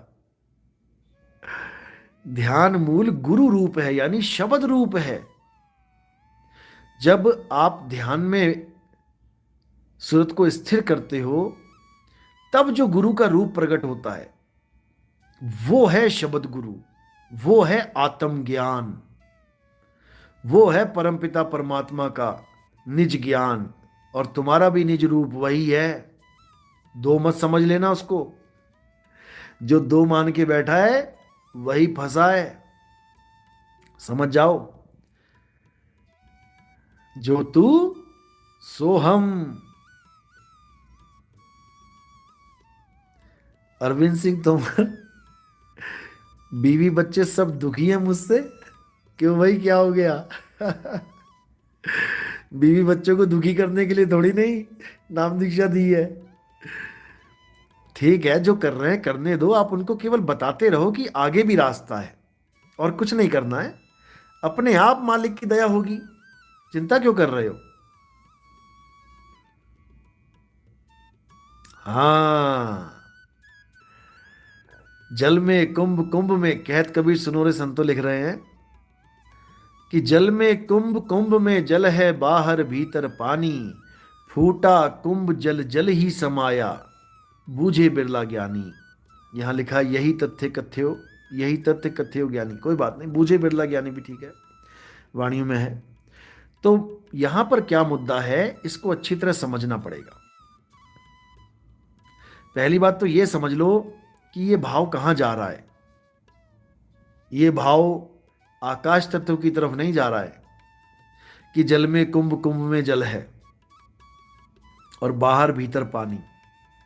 पहले तो इसको समझ लो। अगर तुम आकाश तत्व की तरफ ले जाओगे तो फिर तुम्हारे घड़े फूट जाएंगे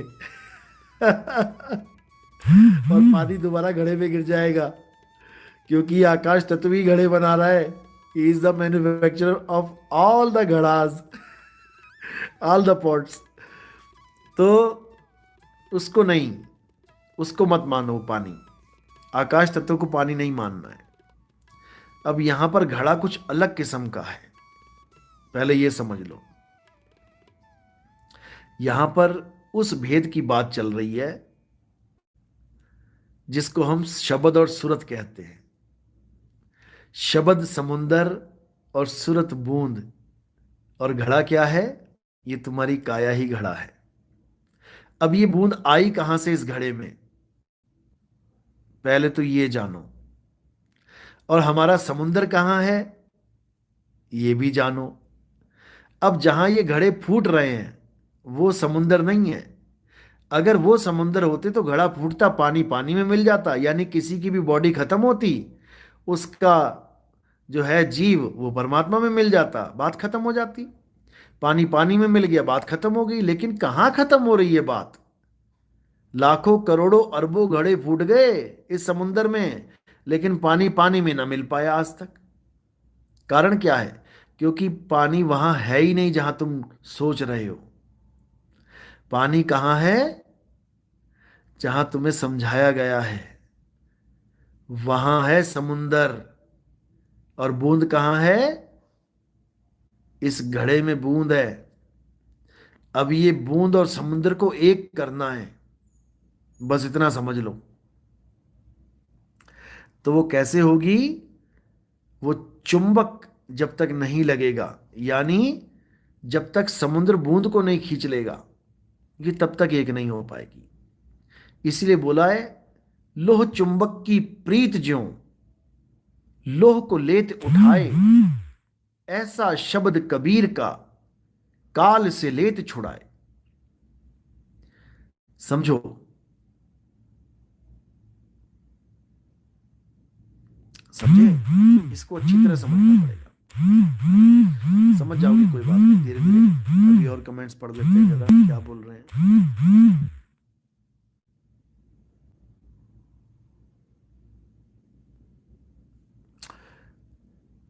दुष्यंत, गुरु जी हमारे ऊपर तांत्रिक क्रिया है, बहुत परेशान है, कृपया मार्गदर्शन करें।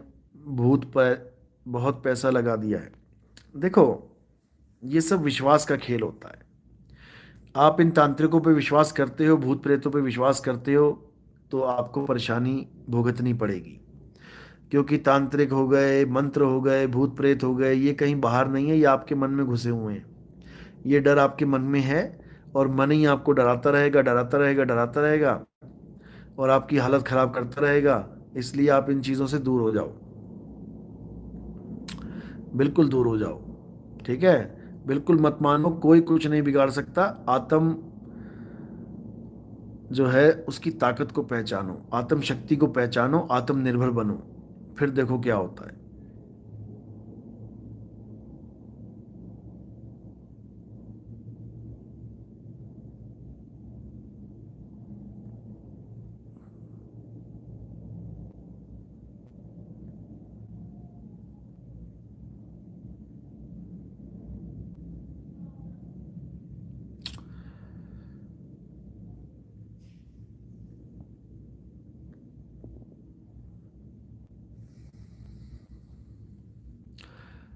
क्या शारीरिक कष्ट हैं आपको?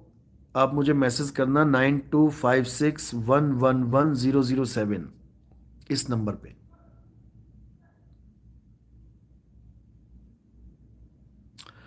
लिबरेशन ऑफ सोल, इतना गहरा ज्ञान कोई और दे ही नहीं सकता। आप दया के सागर हो, देने वाला मालिक है, हम केवल निमित्त हैं, हम केवल एक माध्यम हैं।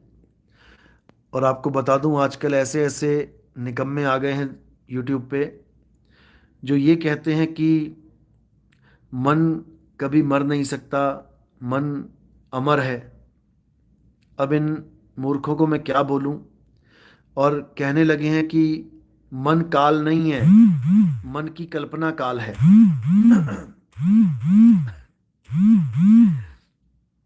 क्योंकि ये लिखे पढ़े लोग हैं, कि जो लिखा है उसको पढ़ के अपनी बुद्धि लगा लेते हैं।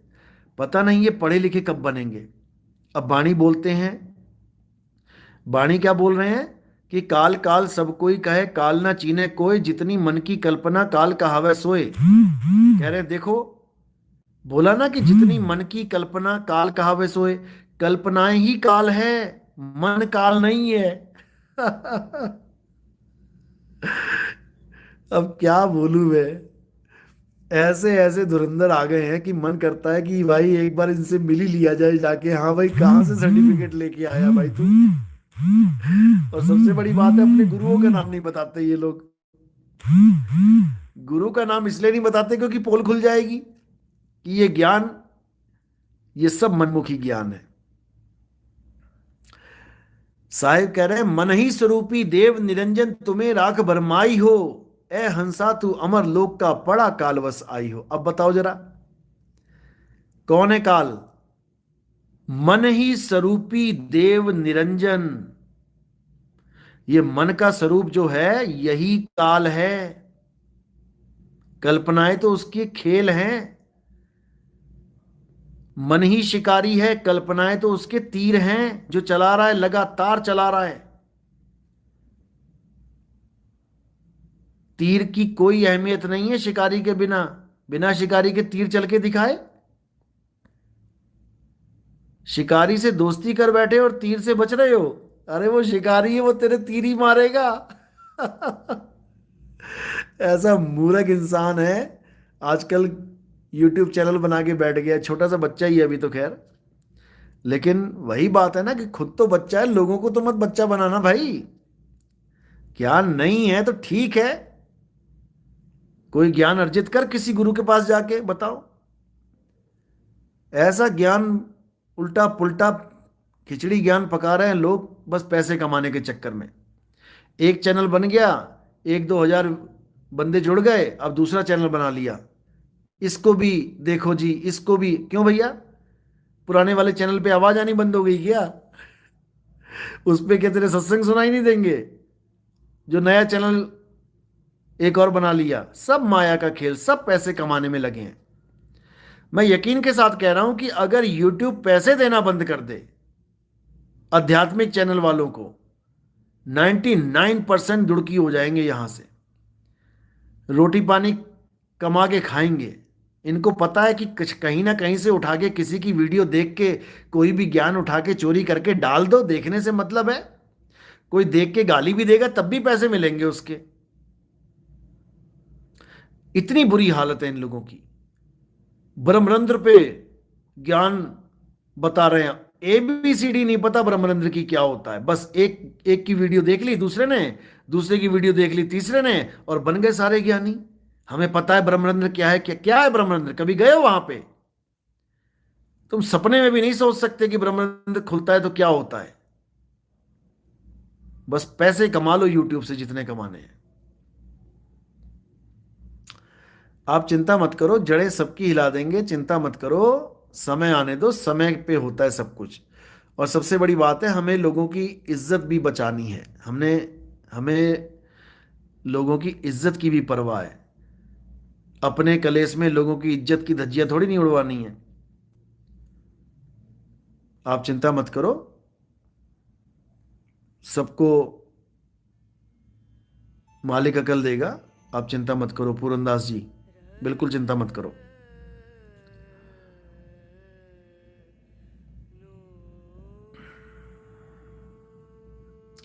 जयंत महंत, गुरुजी ओशो जी को जीव ज्ञान हुआ क्या? देखो, ओशो की जो स्टोरी है उसमें ओशो जी ने बताया था कि मैं एक बार पेड़ पे बैठा हुआ था और वहां से शरीर गिर गया और मैं पेड़ पे बैठा रह गया। यानी वो, और मैं अपने शरीर को देख रहा था। अब यहां पर केवल आपने ये विचार करना है, समझ समझ में आना चाहिए आपकी बात मेरी, कि यहां पर देखा किसको गया और देख कौन रहा है। दो ही चीजें हैं वहां पे। एक शरीर गिर गया और एक जो शरीर डाल पे बैठा रह गया। अब शरीर ही शरीर को देख रहा है। यानी एक शरीर में बैठ के आप दूसरे शरीर को देख रहे हो। तो किसको देखा आपने? कोई परमात्मा दिखा या कोई और कुछ चीज दिखी? अपना ही तो शरीर देखा। तो अपने ही शरीर को देख के तुम्हें क्या प्राप्ति हो गई भाई? जीरो। अपने शरीर को देखने का मतलब होता है सूक्ष्म शरीर में आकर स्थूल को देख लेना। हमारे कितने शिष्यों के साथ ऐसा हो चुका है, बताते हैं फोन करके। इसका मतलब ये थोड़ी नहीं कि तुम ओशो हो गए, तुम भगवान बन गए। ऐसा नहीं है। असली चीज है आत्मज्ञान। तुम्हें पता होना चाहिए कि आत्म तत्व होता क्या है। आत्म तत्व को अनुभव कैसे किया जाता है, बात तब बनेगी। समझे? गुरुपुरा, ये एहसास मुझे भी हुआ था साहिब। बिल्कुल सबको होगा। जिसका ध्यान सूक्ष्म में चला गया और शरीर से जुदा हुआ, वो अपने शरीर को 100% देखेगा। इसीलिए मैं बार बार समझाता हूं कि हमारा काम है सूरत को स्थिर करना। जिसकी सूरत स्थिर नहीं हो पाती है वो सूक्ष्म में चली ही जाती है। बड़े से बड़ा बड़का ज्ञानी जो कहे कि ऐसे वैसे वैसे, अरे भाई उसकी भी सूरत हिलती है, उसकी भी सूरत सूक्ष्म शरीर में ट्रेवल करती है, समझ लो। इसीलिए साहिब ने भक्ति को केवल सूरत को स्थिर करना बताया गया है कि सूरत फंसी संसार में तासे पर गई दूर, सूरत बांध स्थिर करो आठों पहर हुजूर। सूरत बांध स्थिर करो आठों पहर हुजूर, यही भक्ति है।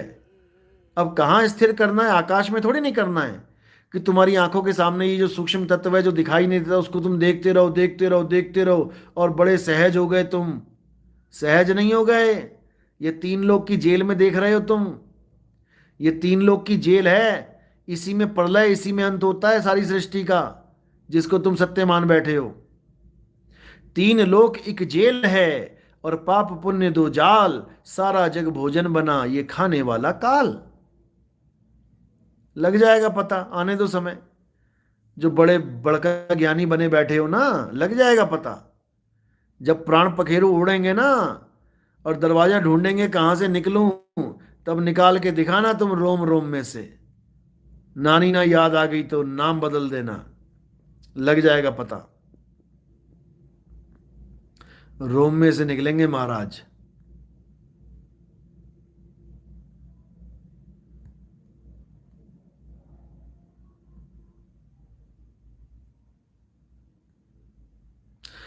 बात है ओशो के ज्ञान की, तो ओशो का ज्ञान बाकी बहुत से गुरुओं से, और उस जमाने में तो सबसे टॉप का ज्ञान था। देखो, मैं फिर समझा रहा हूं आपको कि अगर आप 100 तक नहीं पहुंच पाए और 99 तक भी पहुंच गए, तब भी आपका नुकसान नहीं हुआ, आपका फायदा हुआ है। ओशो ने लोगों को 99 तक पहुंचाया है, 99 तक लाके खड़ा कर दिया। छोटी मोटी हस्ती नहीं है वो, ये समझ लो। उसी की नकल मार मार के ये सारे गुरु बने बैठे हैं आज। जितने तुम्हें दिखाई देते हैं ये सब आचार्य वाचार्य जो भी बने हुए हैं, ये सब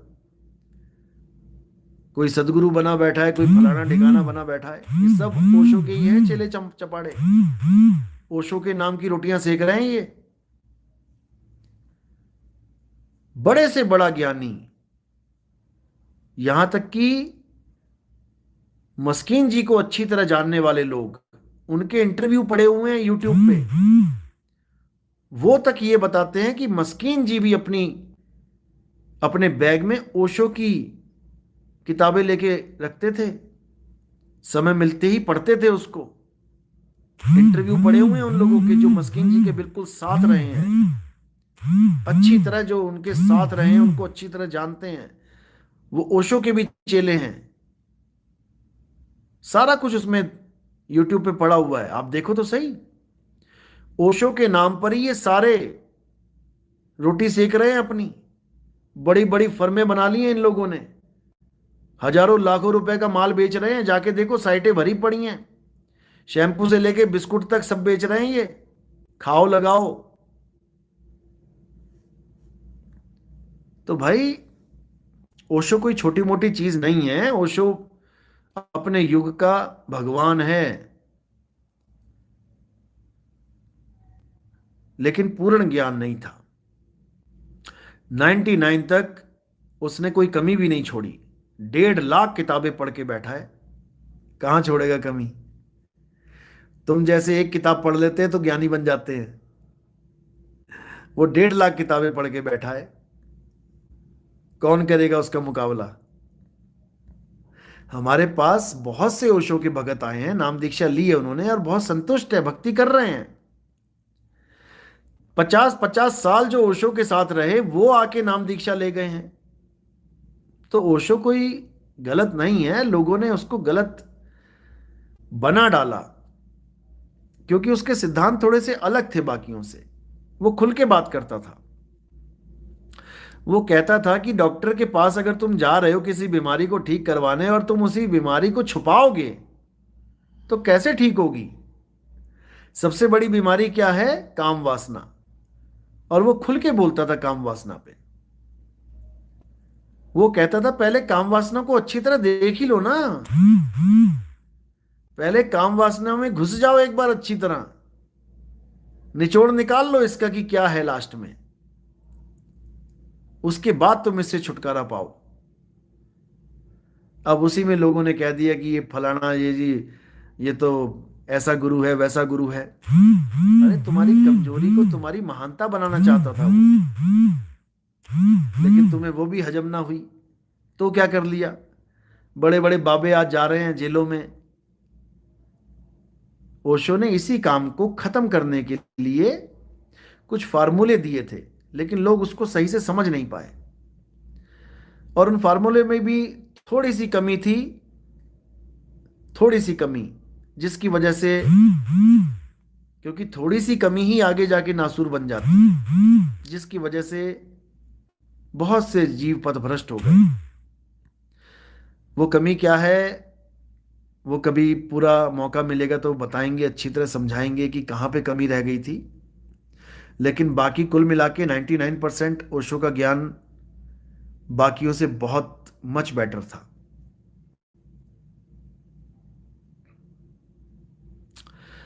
सोनू सिंह, गुरुजी फिर संसार में कोई पूर्ण है या नहीं? भाई पूर्ण तो वो है जो खुद पूर्ण है, वही एक पूर्ण है। उसी एक पूर्ण की तो बात कर रहे हैं। उसी को पूर्ण गुरु कहते हैं, उसी को शब्द गुरु कहते हैं। वो पूरा ही है।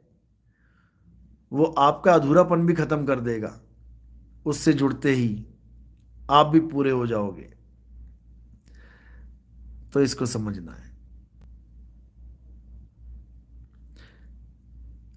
लायक राम वर्मा, साहिबंदगी सतनाम गुरुजी, पहले क्रोध बहुत आता था, जब से आपका सत्संग सुनने लगे हैं तब से क्रोध, क्रोध नहीं, क्रोध काम हो गया है, क्रोध कम हो गया है। सही से लिखा करो भाई। मैंने क्या ट्रांसफॉर्म हो गया पता नहीं, इधर से उधर हो गया। तब से क्रोध कम हो गया है, बहुत अच्छी बात है, क्रोध कम हो गया है। देखो क्रोध भी एक ताकत है, लेकिन सही जगह लगानी है। पड़ोसियों के सिर मत फोड़ते रहो। पता लगा घर में ही तुम लठ बजा रहे हो, चाचा भतीजा और बाप बेटा। क्रोध बहुत बड़ी ताकत है, बिना क्रोध के आप जी भी नहीं सकते, लोग मार देंगे आपको। आज हमारा देश जितनी बार भी गुलाम हुआ है, इसीलिए गुलाम हुआ है अहिंसा परमो धर्म वाला फार्मूला लेके। भाई अहिंसा परमो धर्म है, इसमें कोई शक नहीं है, लेकिन धर्म में हिंसा भी हो जाती है। क्या 10वीं पातशाही ने तलवार नहीं उठाई? छठी ने, सातवीं ने, आठवीं ने, नौवीं ने, 10वीं ने, सबको तलवार उठानी पड़ी है। तो इसका मतलब ये नहीं कि वो अहिंसावादी नहीं थे। अहिंसा हमारा परम धर्म है, हमारा भी धर्म अहिंसा है। हम भी हिंसा नहीं कर सकते किसी के साथ, लेकिन साहिब कहते सूरा सोई जानिए, और जो लड़े दीन के हेत, पुरजा पुरजा कट मरे, कबू न छाड़े खेत। फिर बात यहां बिल्कुल अलग चल पड़ती है, समझे? फिर वो तलवार भी धर्म का काम करती है। जैसे औरंगजेब ने लोगों को परेशान करके मुसलमान बनाना चाहा, 10वीं पातशाही के बच्चों तक को चिनवा दिया, और भी बहुत बहुत कुछ गलत हुआ। तो वहां पे धर्म की स्थापना कैसे होगी? सबको मरवा दें क्या? वहां पर हथियार उठाना पड़ता है, उसमें कोई बुराई नहीं है। अब कई लोग कहते हैं नहीं नहीं नहीं, चाहे कुछ भी हो जाए, चाहे कुछ भी हो जाए, हथियार नहीं उठाना था। तो मेरे भाई, जिस दिन तुम्हारे घर में कोई डाकू आ जाएंगे ना, और तुम्हारे घर में माँ बहन बीवी बच्चों को अटैक करेंगे, उस दिन हम देखेंगे कि तुम कितने बड़े अहिंसावादी हो। ना घोड़ा दूर ना मैदान दूर। और अगर तुमने कुछ हेल्प नहीं करी, कुछ नहीं किया, तो तुम एक नपुंसक हो, और लोग तुम्हें ताने दे दे के मार देंगे। वैसे भी तुम्हें डूब के मर जाना चाहिए, जो लोग अगर ऐसा सोचते हैं तो।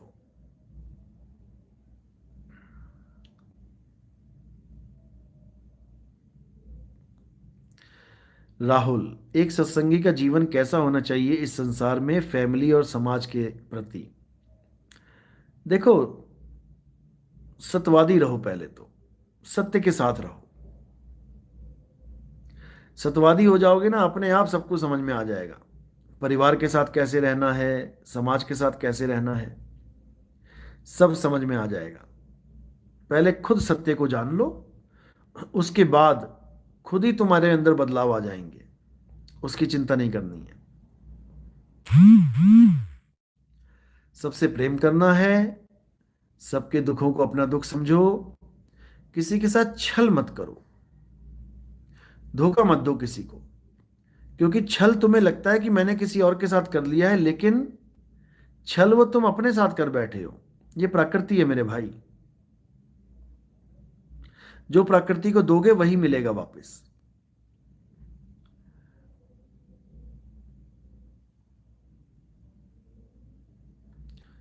करणपाल सिंह, संत रामपाल जी महाराज, ऐसे ऐसे बीमारी कैसे ठीक हो जाती है जो डॉक्टर भी नहीं कर पाते हैं? लाखों लोग रिपोर्ट भी दिखाते हैं। देखो, अच्छी तरह समझ लो, रामपाल जी महाराज के पास जो भगत आते हैं वो पूरी श्रद्धा से आते हैं, इसमें कोई कमी नहीं है। और भी मंदिर हैं ऐसे जहां पर लोग पूरी श्रद्धा से जाते हैं। और ऐसा नहीं है कि केवल रामपाल जी महाराज के यहाँ जाके बीमारी ठीक होती है, ऐसा नहीं है। आप देखेंगे कई ऐसे मंदिर हैं जहां पर लोग लेट लेट के जा रहे हैं। जब जो लोग लेट लेट के जाते हैं, आप उनसे पूछो कि भाई आप लेट के क्यों जा रहे हो, आपने क्या मन्नत मांगी थी, और सुनो जरा उनसे। वो भी यही बताएंगे, मुझे ऐसे ऐसे बीमारी थी, मैं बहुत दुखी था, मैंने भगवान से मन्नत मांगी कि ऐसा हो जाए ऐसा हो जाए, मैं लेट लेट के आऊँगा, भगवान ने मुझे ठीक कर दिया, मैं लेट लेट के जा रहा हूँ। आप जाके देखो, आपको मिल जाएंगे सड़क पे। जो भी लेट लेट के जाता है किसी भी दरबार के दर्शन करने, तो समझ जाना कि उसका जो है काम हो चुका है, उसकी मनोकामना पूर्ण हो चुकी है। अब वो शारीरिक है या मानसिक है या सांसारिक है, वो तुम उससे पूछोगे, तुम्हें पता लग जाएगा। बाकी तो मैं बता दूं कि विश्वास एक बहुत बड़ी ताकत होती है। जब हम किसी पर विश्वास करते हैं तो हमारी बॉडी में बहुत सी ऐसी सिक्रीशंस होती हैं, ऐसे तरल पदार्थ निकलते हैं जो हमारे शरीर को ठीक करने लग जाते हैं। क्योंकि हमारे बॉडी के अंदर एक डॉक्टर बैठा हुआ है जिसको इम्यून सिस्टम कहते हैं।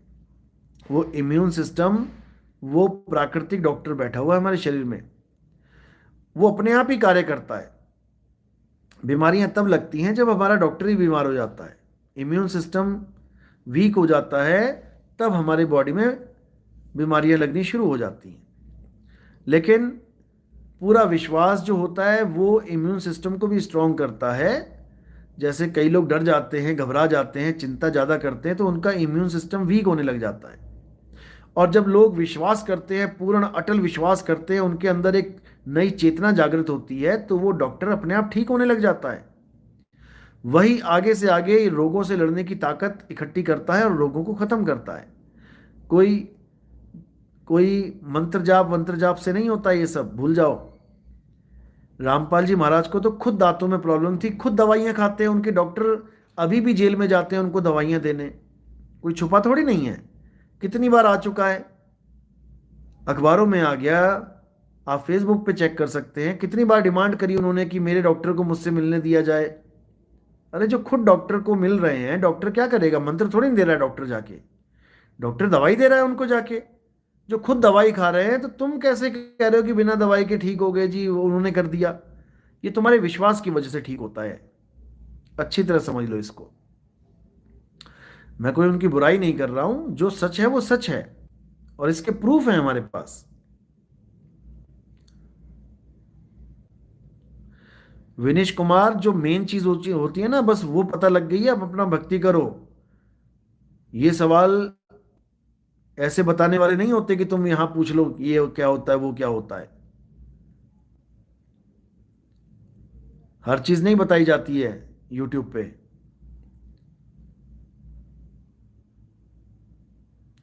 Liberation of soul, wow, very well said. Meena Kashyap, Sahib Bandagi Satnam गुरुजी, आपके चरणों में कोटि कोटि प्रणाम, आशीर्वाद सतनाम साहिब बंदगी।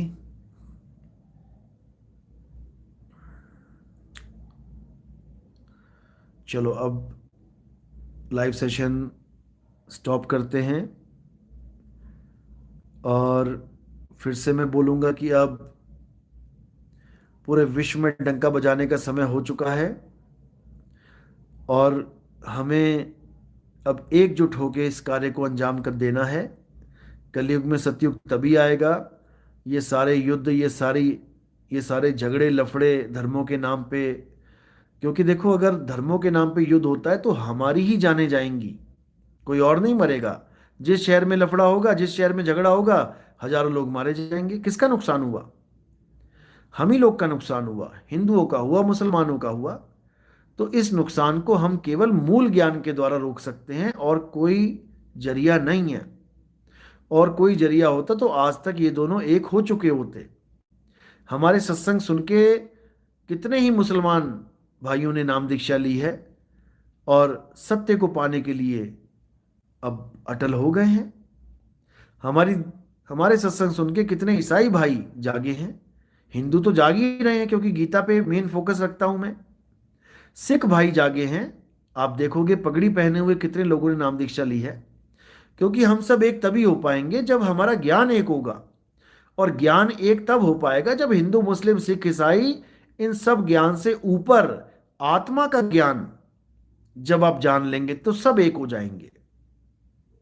हे अर्जुन, आत्मा सत्य है, आत्मा पूर्ण है, आत्मा ही सनातन है। हिंदू की आत्मा, मुसलमान की आत्मा, सिख की आत्मा, ईसाई की आत्मा अलग अलग नहीं है। सब जीवों का एक आत्मदेव है। उस एक आत्मदेव को जाने तो सब जीवों का कल्याण हो जाएगा। सब मेरे मालिक के बच्चे हैं, सब अल्लाह वाहेगुरु गॉड राम के बच्चे हैं। कोई बैरी नहीं है, कोई दुश्मन नहीं है। केवल मन ने हमें एक दूसरे का दुश्मन बना रखा है। इसीलिए बोला है मन जीते जग जीत। इस मन को जीत लो, अज्ञान को खत्म कर दो, सारा विश्व तुम्हारा भाई है भाई। सब तुम्हारे भाई हैं, एक भी ऐसा नहीं है जो तुम्हारे अल्लाह के, तुम्हारे वाहिगुरु के, तुम्हारे राम का बच्चा नहीं है। किसको तुम मारोगे बताओ? किसको?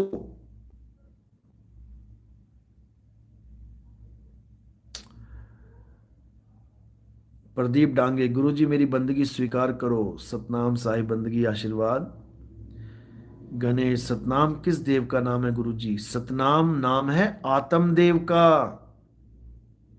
हे अर्जुन, आत्मा ही सत्य है, आत्मा ही सत्य है। तो सतनाम कौन है? आत्मदेव ही सतनाम है। सत्य नाम कोई नाम नहीं, ये कोई नाम नहीं है। एक भगत मैसेज कर रहा था कि सतनाम भी तो खत्म हो जाता है। जैसे आपने कहा कि राम, तो राम पे, राम का नाम खत्म हो गया, दोबारा से रा स्टार्ट करना पड़ेगा। या कबीर, रा पे खत्म हो गया। वाहे गुरु, रा पे खत्म हो गया। तो ऐसे ही सतनाम भी तो मां पे खत्म हो जाता है, बिल्कुल हो जाता है। लेकिन सतनाम कोई जाप नहीं है जो तुम जपो सतनाम, सतनाम, सतनाम, ये नहीं करना है। सतनाम को जानो कि सतनाम है क्या। सतनाम क्या है? सत्य नाम कोई नाम नहीं कि तुम इसे जपोगे, छोड़ो। सत्य नाम कोई नाम नहीं, ये है आपन रूप। यानी ये तुम्हारा रूप है। अब तुम्हारा रूप क्या है? ये शरीर तुम्हारा रूप नहीं है, ये तो नकली माल है। तुम्हारा असली रूप है आत्मा। सत्य नाम कोई नाम नहीं, ये है आपन रूप। और जो जाने इस भेद को, पावे आप स्वरूप। समझे? ये तुम्हारा स्वरूप है। हिंदू अपने स्वरूप को प्राप्त करे, मुसलमान अपने स्वरूप को प्राप्त करे, सिख भाई अपने स्वरूप को प्राप्त करे, ईसाई भाई अपने स्वरूप को प्राप्त करे। अपने स्वरूप को प्राप्त करना ही मुक्ति है। और ये सारे नाम, ये सारे मंदिर मस्जिद गुरुद्वारे मूर्ति पूजा, ये सब 3 गुणों में आ जाती है। कबीर साहब समझा रहे हैं, 3 गुणों की भक्ति में अरे भूल पड़ा संसार। कहे कबीर निज नाम बिन, कैसे लागे पार। निज नाम, तुम्हारा नाम क्या है? अल्लाह अल्लाह, वाहिगुरु वाहिगुरु, गॉड गॉड, कबीर कबीर, राम राम। ये तो 52 अक्षरी नाम है। 52 अक्षर बने इस संसार में तो ये नाम बन गए। अक्षर अक्षर ना बने होते तो क्या नाम रखते? अक्षर ना होते तब भी एक चीज है जो सदा रहती और रहेगी, वो है आत्मा। उस आत्मा को ही सत्य कहते हैं। 52 अक्षरी बोलने वाले नाम असत्य नाम, कृत्रिम नाम कहलाते हैं, और आत्मा सतनाम कहलाता है। इसीलिए बोला है सतनाम वाहे गुरु। वाह मेरे गुरु, जो तुमने मुझे सतनाम यानी आत्मा का ज्ञान दे दिया। इसीलिए गुरु ग्रंथ साहब में बोला गया है, आत्म देव पूजिए, गुरु के सहज सुभाए।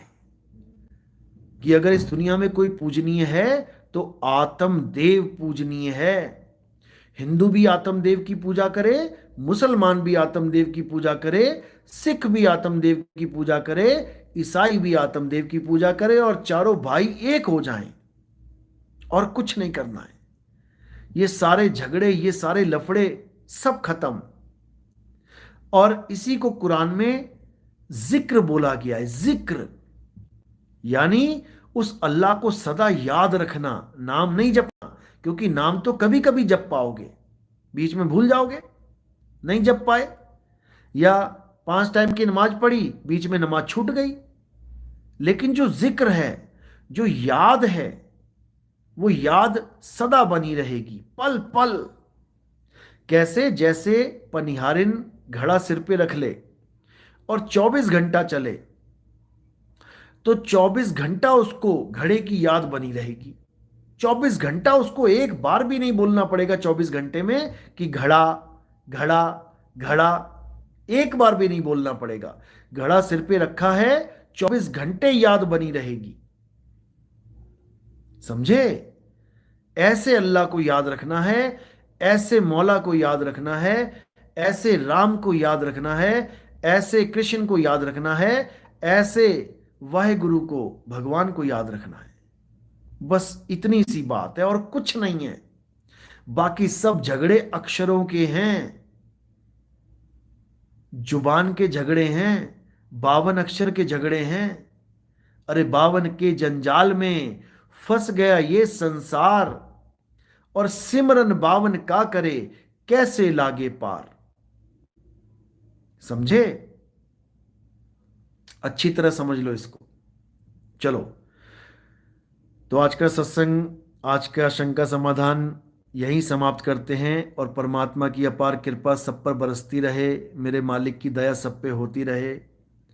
सबको उनके आत्म स्वरूप का ज्ञान हो, बोध हो। चाहे कोई मेरा विरोधी है, चाहे कोई मेरा मित्र है, जो लगता है तुम्हें, वैसे मेरा कोई विरोधी नहीं, मेरा कोई मित्र नहीं। लेकिन जो रोल निभा रहे हैं विरोधियों के और मित्र बनने के, इन दोनों को मुक्ति प्राप्त हो, इन दोनों को परमात्मा का दीदार हो, इन दोनों को सत्य नाम का बोध हो। मैं मालिक से यही अरदास करता हूँ। और सब मेरे भाई इसी जन्म में उस परम तत्व को प्राप्त करें, बस। इसके अलावा मेरी कोई, ना तो परमात्मा से कोई दुआ है, ना मेरी परमात्मा से कोई कोई अरदास है। बस यही अरदास मैं करता हूँ कि नानक नाम चढ़दी कला, और तेरे भाणे सरबत दा भला। सब मेरे भाइयों का भला हो, मेरा अच्छा चाहने वालों का भी बुरा भला हो और बुरा चाहने चाहने वालों का भी भला हो। अब बुरा निकल गया मुंह से तो बुरा मत सोच लेना। ये भी 52 अक्षर है। ये भी केवल 52 अक्षर ही हैं। इन 52 से ऊपर उठ जाओ। इन 52 से ऊपर जो उठ जाता है वही परमपिता परमात्मा को प्राप्त कर पाता है, नहीं तो 52 घसीट घसीट के मारता है। तो फिर वही बात करूंगा कि 52 अक्षर जीव आधारा, आदि अक्षर जीभ्या से न्यारा, वाही को सत सिमरन कहिए, सिमर सिमर नर उतरो पारा। 52 अक्षर लोक त्रय, सब कुछ इन्हीं माही, और ये अक्षर खिर जाएंगे, वो अक्षर इनमें नाही। 52 अक्षर बहुत खतरनाक हैं, इनको अच्छी तरह समझ लो। 52 अक्षर जोरे आन, सक्या न अक्षर एक पहचान, सत का शब्द कबीरा कहे, पंडित होए सो अनपढ़ रहे। पंडित जन को यो व्यवहार, और ज्ञानवंत को तत्व विचार। और कहें कबीर जाके जीव जैसी बुद्धि हुई, और कहें कबीर जानेगा सोई। तो साहिब समझा रहे हैं कि 52 अक्षर को समझ लो। 52 अक्षरों को जो जोड़ के ये सारे धर्म बन गए, ये सारे ग्रंथ बन गए, ये सारी जात पात बन गई, ये सब कुछ बन गया इन 52 अक्षरों से बना भी है। और इन्हीं 52 अक्षरों की वजह से ये सब बिगड़ भी जाता है। मेरा राम बड़ा, मेरा अल्लाह बड़ा, क्या है? 52 अक्षर हैं। अब लड़ो मरो कटो, सब खत्म भी इन 52 अक्षरों की वजह से हो जाता है। इसलिए 52 अक्षरों को अच्छी तरह समझ लो और 52 से ऊपर उठ जाओ मेरे भाइयों, और उस आत्म स्वरूप सत्य को जान लो, पहचान लो और उसको प्राप्त कर लो। इसी के साथ मैं विदा चाहता हूँ। और फिर मैं बताना चाहूँगा कि ये जो सेवा है ये हमारे भक्तों के लिए है। कोई ये ना सोचे कि गली गली में नितिन दास मांग रहा है, बिल्कुल नहीं। हम अपने भक्तों को ये आदेश दे रहे हैं, अपने शिष्यों को आदेश दे रहे हैं कि सबसे बड़ा इस दुनिया में अगर कोई हमारा कर्तव्य है तो यही है कि सतगुरु की सेवा सफल है जो को करे चित लाए। मालिक के जीवों को मुक्ति का रास्ता बताना ही सबसे बड़ी सेवा है। इससे बड़ी सेवा इस दुनिया में कोई नहीं है। इससे बड़ा लंगर इस दुनिया में कोई नहीं है। इससे बड़ा दान पुण्य इस दुनिया में कोई नहीं है। इसलिए पूरा योगदान दें और इस मुहिम को, इस आंदोलन को सफल बनाएं।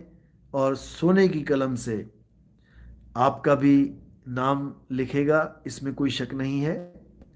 इसका मतलब ये नहीं है कि नाम बढ़ाई की बात कर रहा हूं। सोने की कलम से नाम लिखने का मतलब होता है कि आपकी मुक्ति हो जाना। समझे? चलो, तो आज का सत्संग यही समाप्त करते हैं। साहिब बंदगी सतनाम। जय बंदी छोड़ सतगुरु सत्य कबीर साहिब की सदा ही जय हो। साहिब बंदगी सतनाम।